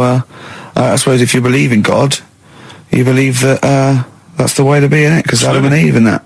Yeah, but then in Adam and Eve, the shame made us dress up, didn't it? Yeah. Eating the apple and things. Yeah, but God didn't want that, did he? No, he wanted to see it all. He was loving it. He was having a whale of a time getting a life full of all of that, and then the snake said, cover yourself up. Stitched him right up. The brilliant Blur, Out of Time on XFM 104.9. One of my favourite singles of the year, and that's another thing. We'll be playing our favourite singles of the year, as well as our favourite clips of our own show. Rick, I imagine if people have got a bit of Christmas money, they're wondering what they can spend it on. Office DVD. Well, other than that, these guys have got some ideas. What, adverts? Brilliant. Ooh, those boys can rock there. That's the Guns with All Their Roses and Sweet Child of Mine. On XFM 104.9. I enjoyed that. Yeah. That was good. It rocks. I hope the audience was playing it loud like us. Yeah. Ricky Gervais, Steve Merchant, Karl Pilkington. Well, look at him yawning. How rude is that? Carl, what's wrong with you, man? Have you been up late? A little bit. Girlfriend was away, wasn't she, yesterday? Yeah, I always have a problem with that. I always have, because you don't go to bed, do you, early? Do you know what I mean? You sort of think, I just always find that thing that if, you're used to living with someone, yeah, one of you will go, let's go to bed, then you'll go, all right. But when you're on your own, you go, you just forget to go to bed. I just stay up. Okay, stop eating now, Carl. You've ate all the food. That's just a plate. All right. Okay. Yeah. No, I stayed up and watched, there was a thing on about Dracula. Right. What, Dracula? And I found a flaw in it. Go on. Not the fact that he's the living dead and and drinks blood to stay alive and he doesn't reflect and he can in turn into a mirrors. bat. Well, and you can go on. The mirror thing, you can't look in mirrors, can he? Well, he can look in mirrors, but he can't see himself in a mirror. Yeah. That still doesn't work. Go on. It doesn't work at all, Carl. It doesn't work. Go on. Well, centre parting's always really neat. His centre parting's always... How does he do it if he can't look in the mirror? Blood on the floor or something it was called. Rubbish. I love the flaw in the Dracula film is that his centre parting's too neat. How did he do it without a mirror? Oh. Was it a documentary about Dracula? No, Yeah, there was the real Dracula. The real Dracula. Yeah, the real Dracula. It's just a film. It had blood on the floor or something. It was called. Yeah. It's rubbish. We had a little lunch yesterday, didn't we? We did indeed. That was a nightmare. Yeah, I hate going out with you two. I was explaining to Carl, right? I like to excite Carl's imagination, right? And if it involves chimps or monkeys, all the better. Brains he likes, parts of the body, deformity. You know, I know where to, you know, what buttons to push. And I told him about this thing. I don't know if any of you out there know about this, but there's an experiment they did in the 50s, a clinical psychology experiment where there's your two hemispheres of the brain, okay? They're joined by a thing called the corpus callosum, right? Which is just a little flap of skin, like a little scarlet lead that joins your two hemispheres. And what they did, they cut that in half, and they thought it was a cure for schizophrenia, but what it turned out to be, or epilepsy, I think, I can't remember, was that your two sides of your brains didn't function together. You couldn't get information. I was telling Carl all this thing, and one of the things I told him was that they did it on a monkey, and it fought itself over a nut. Like its right arm was connected, you know, by its left lobe of the brain, and it was fighting over itself. And Carl went, instead of like thinking this is amazing experiment, he went, would it have been happy if you'd given it two nuts? Yeah, I know. Well, you started off by explaining it, and I remember you mentioned, because I was watching the two of you as you were describing it to me, you said, of course, one side of the brain deals with symbolism, and as you said the word symbolism, I noticed Carl drift away from looking at you, pick up his mobile phone, and start pressing buttons randomly. And I thought it was the word symbolism that got him. And I noticed it took you just a moment longer. And I think the first thing you said was, when did I lose you? Yeah, I knew I'd lost him. It's extraordinary. And he doesn't even try to disguise I said it. nomenclature at one point as well. Right, yeah. And I knew I was dicey with death there. Yeah. But, Yeah. but I told you tried to look it up, didn't you, on the web? You didn't find anything about it, Yeah, did you? the spelling of it's what is it again? What's the word? Corpus callosum. Yeah, so I couldn't do it. No, it's no point. Don't bother. Give up. Don't bother. Give up. So if anyone knows any interesting facts about that, But yours hasn't been cut in half, has it, Carl? That would, again, might explain something. I'll tell you what we will be talking about later. I don't know if you're sort of aware of them, Steve. Go on. Bonobos. Oh, I don't know much about bonobos. I told him about he was looking for stuff. I said, put in bonobo. He was having no luck with chimp. And they're a form of chimpanzee, but they're even closer to us, evolutionarily speaking. They've got their social groups are more like ours. They're more intelligent. And he was loving it, weren't you? So is it human bonobo Carl? Is that how it works on the evolutionary ladder? Chimp Carl. Yeah. Yeah. Talking about them. So we're talking about bonobos. You're excited about that? Yeah, That's yeah. Coming up in Monkey News? No, I think it's a bit of a monkey bonus. Because my Auntie Nora, she same thing, pumped her with loads of drugs. She used to have a cabinet next to the bed is like boots. She's got loads of stuff, right, for all sorts of stuff. And I mean, she's not that old, but she's on loads of stuff, right? She's and a bit coked up, is she? she called up my mum once, and Yeah, you told us this. Go on, tell it again. and she said, "Oh, how are you doing?" And that. She's all right. Bit worried though. My mum said, "Wow, what's up?" She said, "I've been breaking wind." So she goes, "Well, you know." She says, "No, but this one is going on and on and on." And she was like, she was like, what do you say? What's like passing wind, farting for 5 minutes.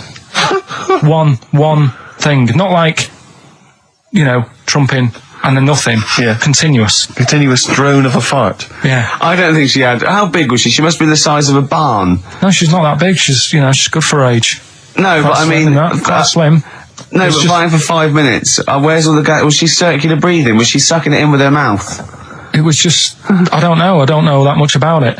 But she called up my mum about 2.5 minutes in. Could you hear it in the background? minutes in. 2.5 minutes in, she called me mum up, and it went on for a further 2.5 minutes. Oh. And she just stayed on the phone, did she? Where On the was- phone, going, well- can you hear that? Well, Did she hold the phone next to her arse? Listen to that. She was off the I'm ground. trying to work a tune down. She was actually hovering. She was 4 Yeah. foot off the ground Yeah. when they found her, the ambulance Yeah, men. the cat's dead. Don't light a match. Don't light that cigarette.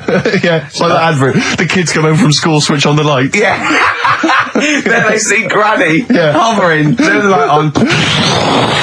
Be careful if you have an elderly woman at home. Yeah. Drugs make you fart. So that's what I'm saying. You know, just let these people. What are you saying? No, wait a minute, what are you saying? I'm saying let people enjoy the life they've got left. No, you're not. You're saying don't put them in hospital, leave them at home to die. No, I'm not. Give them a Rubik's Cube and let them die. I'll tell That's what you you're saying. Yeah, I'll tell you something now, right? Steve, I'll tell you something. I didn't want to do it because it brings the show down, but she did die. Who, the blue-handed lady? Yeah. How do you know? Because I said to my dad, how's the woman next door? She said, oh, she went last night. They've got an old fella in there now. God. So, there you go.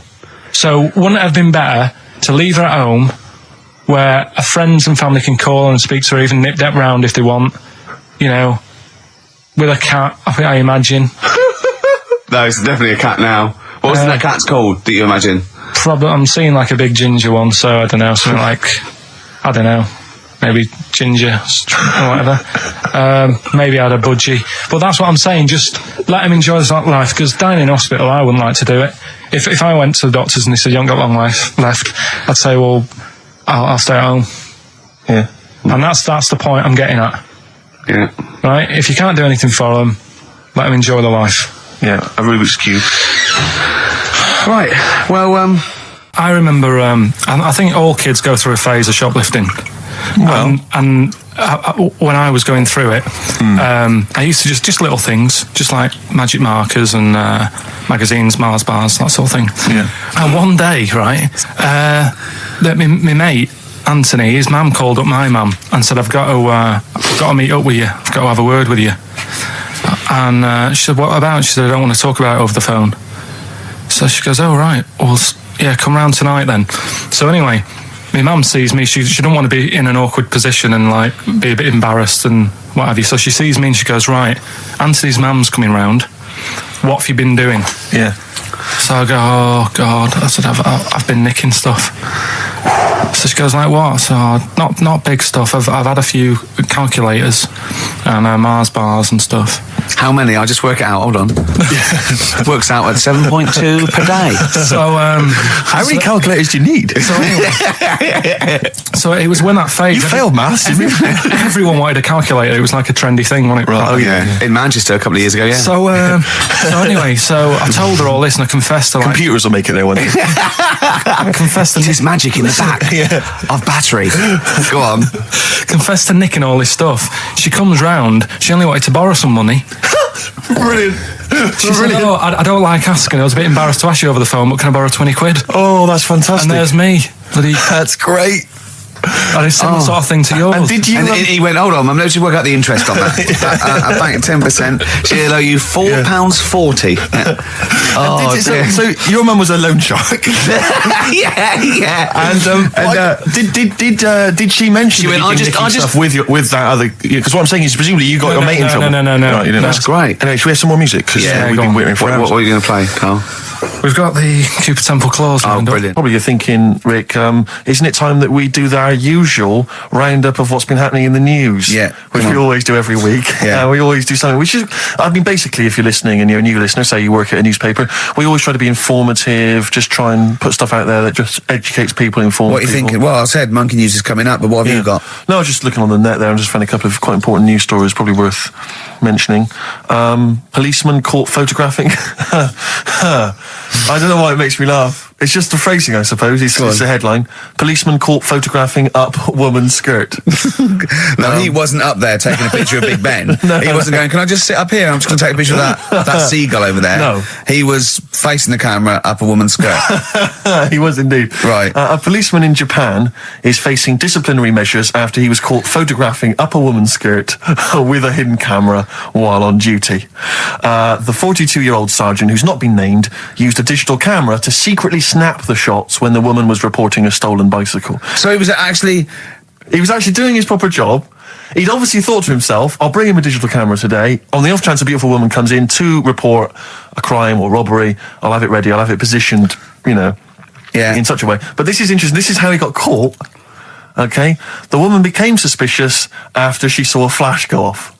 Brilliant. I mean, this Not so secret at all. Sorry, did I just see your shoe? Your shoe just seemed to just bring into life. There was light. There was light. Yeah, I think I've had someone set fire to some magnesium that was on the end of it. It won't happen again. Well, it's only you and I in here, and your shoe was suddenly lit. Why are you standing like that? Why is your shoe just sort of like between my feet? There's no reason. This is how I always stand. What did the bike look like? Flash?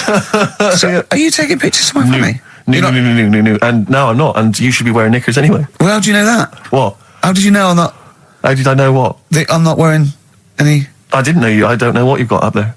Well, I don't know what it looks like, and there's no way I could. Of course, it would be roughly that conversation in Japanese. I know, yeah. This is the Best Of Show on XFM 104.9. I'm Ricky Gervais, with me Stephen Merchant. Yes. I hope you're enjoying the Best Of. I'm amazed that these are the highlights and that we've strung it out this long, Rick. But the good thing about this is, we're not here, we recorded this a couple of weeks ago, just the links, right?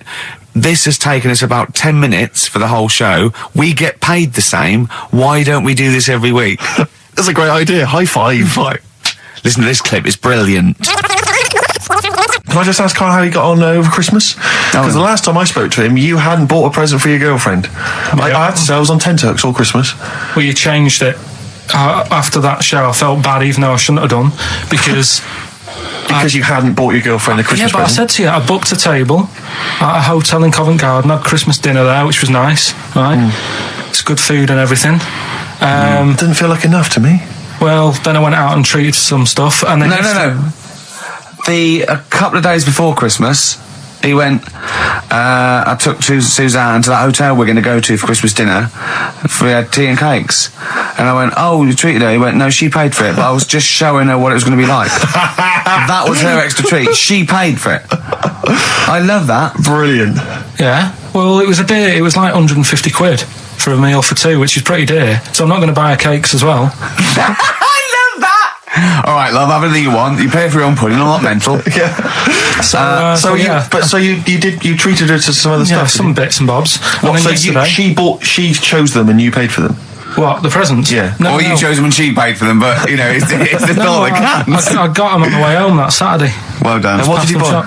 Well, just some bits. It might be personal, Steve. Well, I don't care. Just some bits. Yeah, but bits and pieces. Leave out the personal bits. What bits? Just little things. And then yesterday, right? A monkey wrench and a new washer for the shower. Yeah.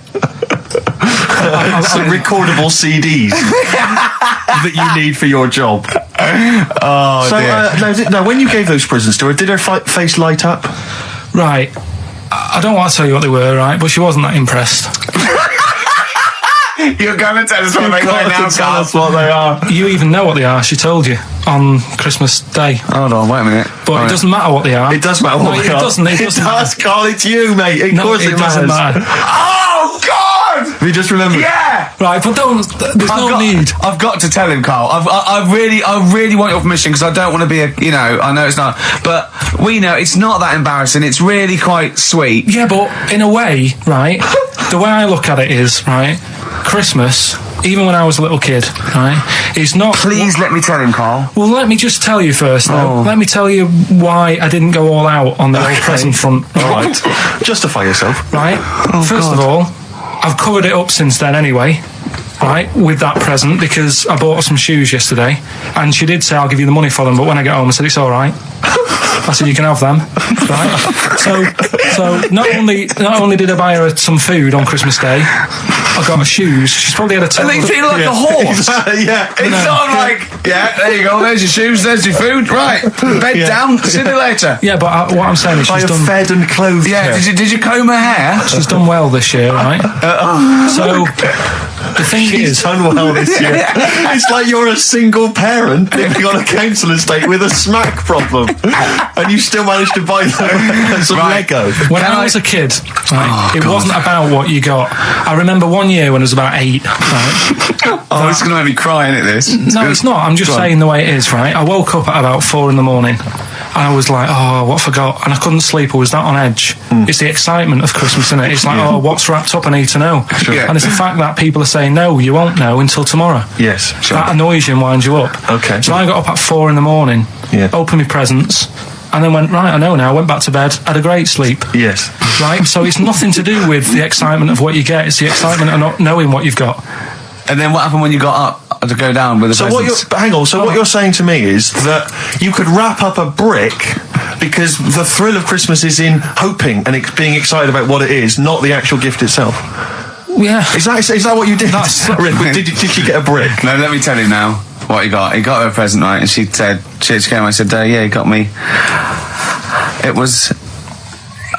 was an industrial-sized packet of condoms. It was a joke gift. No, it No, it wasn't, wasn't a joke. It wasn't even a joke. I went home that Saturday after here, past Boots, thought, might have something in here.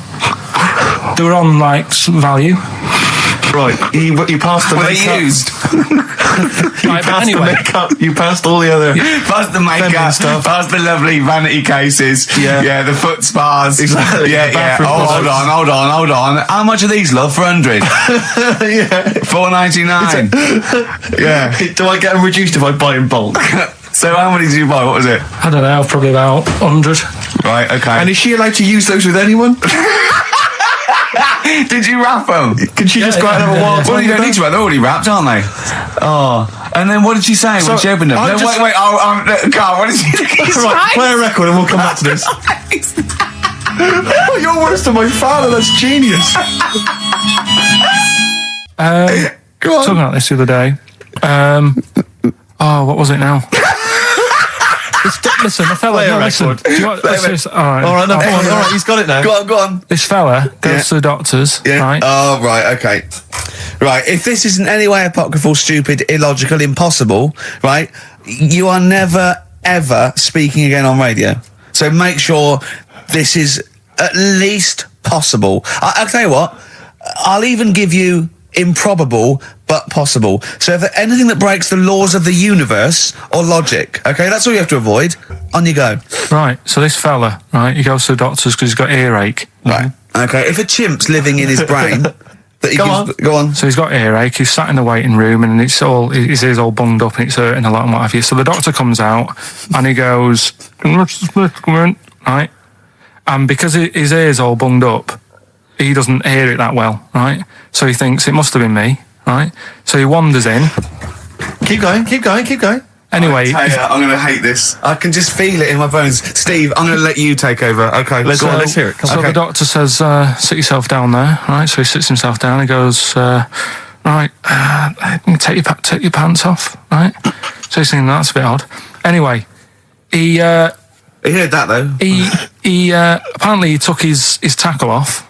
The doctor did some operation. What, there in the waiting room? No, in his office. In his office, yeah. What? Wait. So he removed what? His genitals. Yeah, In his office. Why, Carl? because he hadn't called him in. Oh, he'd called in a bloke who wanted his testicles taken off, and he didn't hear it. What? So the doctor went out and said, Mr. Jones, who's here to whip off your cock and balls just here and now, right?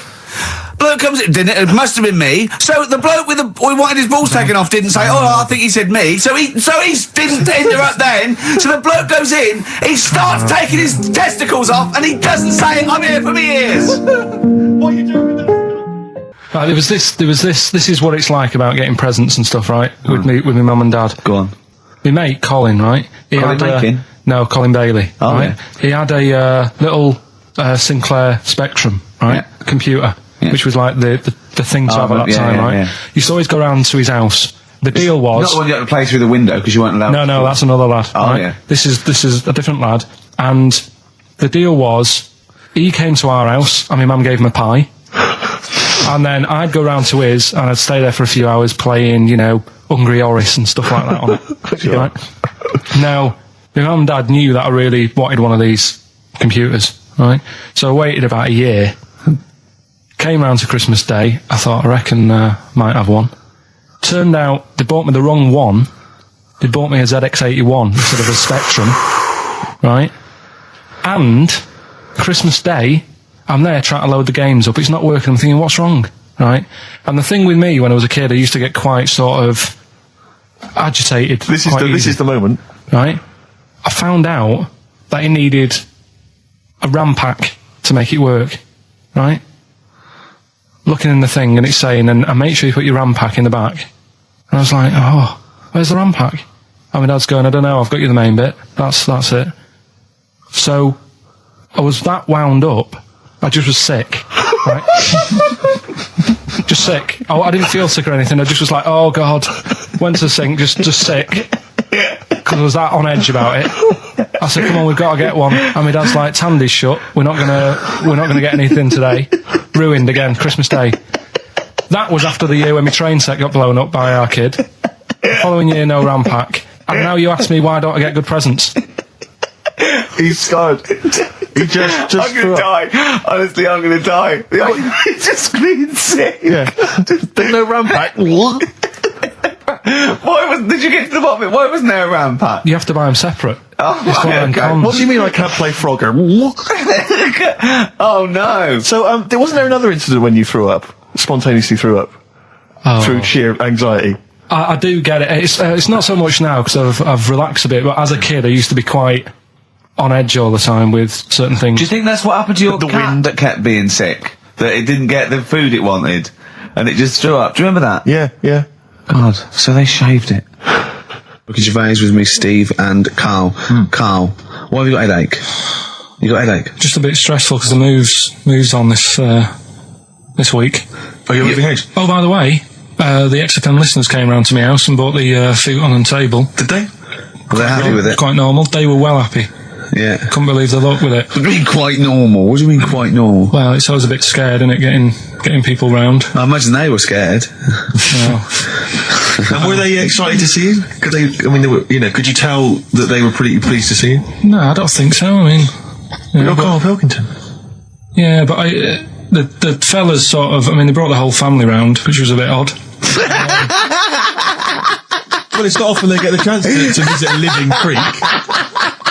Anyway, they were nice. And you're moving now, yeah? He said he phoned me up today. It was absolutely tipping it down. Right? He had to cycle in.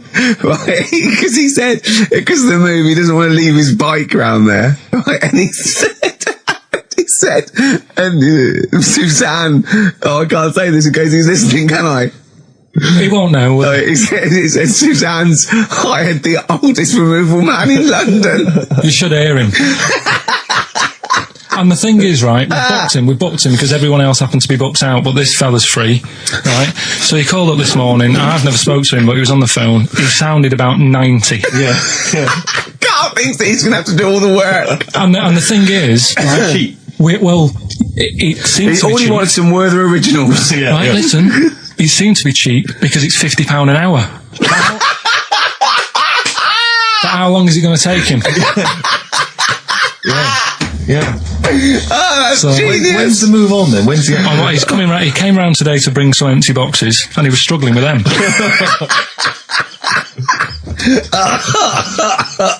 So it actually happens on Wednesday. Oh, God. Anyway, so So let me say you were laughing and almost had a heart attack. Doesn't bode well for the boxing match, does I've it? got cough at the moment, haven't I? I've had my Lemsip. This is the Best Of Show on XFM 104.9. I'm Ricky Gervais, with me Stephen Merchant. Yes. I hope you're enjoying the Best Of. Do you know what a fable is? got a Carl? rough idea. Okay, it's a thing that uses sort of metaphor, analogy, just to explain sort of morals. I mean, they're very old for a start, and it's all I'll give you an example of one. A quick one. Oh, the one about the dog with two bones. He goes to a dog's got a bone. He sees a reflection in the lake, and he thinks, "Oh, that dog's got a nice bone. I'll have that." And as he goes to get that one in the reflection, he drops the one he's got, and that's one about I think I was told one when I was younger. Go on. I think it was one. This young lad, he's got a dog, right, and he sort of is about 8 years old, and this dog, he's had it since he was about 4, and it's a bit tired now, and he chucks sticks for it, and he doesn't go for it, and he's saying to his mum, "Oh, I want a new dog because this one's useless. It doesn't do what it doesn't have any fun with me." So they say, "Oh no, but Rover's a good little dog. You should look after it." And he's like, "Oh, I don't like it. I want a new one." So they buy him a new puppy. And it's running around, yapping about, and he's loving it, and he's playing around with it in the grass. And then one day he goes to the park, and he's messing about and rolling about with it, and he falls into the lake, right? And the little puppy's like yapping at him, and he's going, help me, little dog's yapping. And then the old dog comes and gets his collar, and it pulls him out of the lake, and he goes, "Oh God, why did I forget about you? You're the better dog."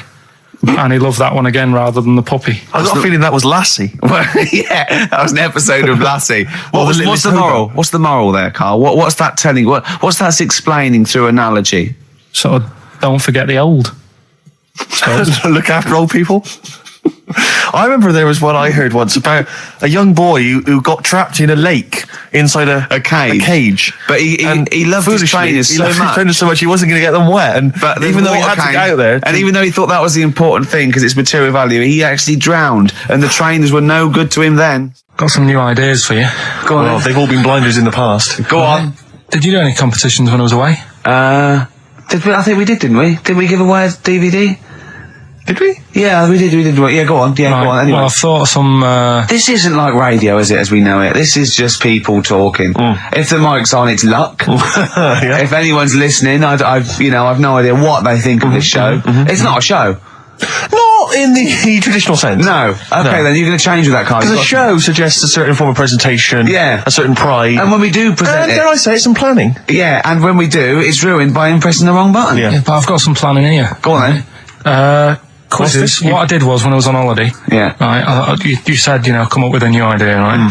So the best way of coming up with ideas is sort of thinking, sort of nicking a TV show name and then twisting it a bit. Yeah. So. Or just rip off Simon Mayo's idea completely. That's good advice for anyone out there. I didn't. Yeah. If you're interested in ideas. Carl is presently running a course writing for TV. And that's the lesson one, isn't it? Just rip something else off. Just do it and change the title slightly. Yeah. Well, go on. This one I haven't really got. I don't know what to do on the game, but I'm thinking strike it, Ricky. That's all you've got. That's what you've come up with. How long did that take? What is that? I just thought it sounded a bit like Lucky. Forget that one then. Yeah, forget that one. Okay, yeah, well, no, good. No, we all have hits of this. Even Spielberg's, not all his films, can hit the. Go on. Right. No, okay, no, it's a good. Go on. Yeah. Remember Big Brother? Yeah. Do I remember Big Brother? No, go on. Big Mother, right? You call in. If your mum's heavy, you win a CD. What do you mean? How can you prove that? Alright, forget that. Right, here's one. Right, good one. No. Yeah, no. The Price is Right, remember that? Yeah. Right. The Price is Ricky? No. The Rice is Right. And what I do, I read from an Indian menu and a Chinese menu. You tell me whether you have pilau or egg fried. He's a genius, isn't he? He really is a modern. That one. Go on then. Let's go into this one. Let's not cross this off right away. Go on then. What do you read from? What? Well, I'll get a couple of menus from like an Indian and a Chinese takeaway. Yeah. And I'll go like chicken korma. Well, could I just suggest that as it's an Indian, it'll be pilau, and anything you read out that is. Yeah, but you don't know which one I'm reading from. What, the chicken korma's Indian, isn't it? Yeah, so you go pilau. But then Well, you might as well say Indian or Chinese. No, because then the name wouldn't work. The Rice is Right. Okay, yeah, I forgot you're working for the title backwards, aren't you? Okay, yeah. I'm so confused. I don't know where I am or what day it is. A programme that they've been in on Channel 4, right? Can you cross that out? We're not doing The Rice is Right I either. don't understand The Rice is Right. No, go on. I'll tell you that later. We'll have a game in the office, right? A game that they've been in on Channel 4, but has got really big viewing figures. Well, obviously not. Right. Or they wouldn't be binning it. Go on. Do you know 15 to 1? Yeah. They're getting rid of that, right? Are they? I'm thinking 15 Taiwan. Get some items that are made in Taiwan, right? Get 15 items, and I say what they are, and then you go, oh, I bet it's the vase. Or something. That's the one that's made in Taiwan. Yeah. Just explain that again very quickly. No, don't go. Alright, Cross it out. forget that. Cross it out. 15 Taiwan. Tell you a job I don't like. What? I wouldn't want to be doing. The woman, there's a little woman who sits in the little snack stall on Finchley Road station. Yeah. And I don't know how to describe it really. She is surrounded by snacks. She can't move for snacks. It's Does it look like American Beauty, but with different... not dissimilar to that. Yeah. It's a little hut on the station, and it's like if you go to the seaside, you can put your head through one of those cardboard cutouts, and it looks like you're a big fat person, whatever, and you can have your photo taken.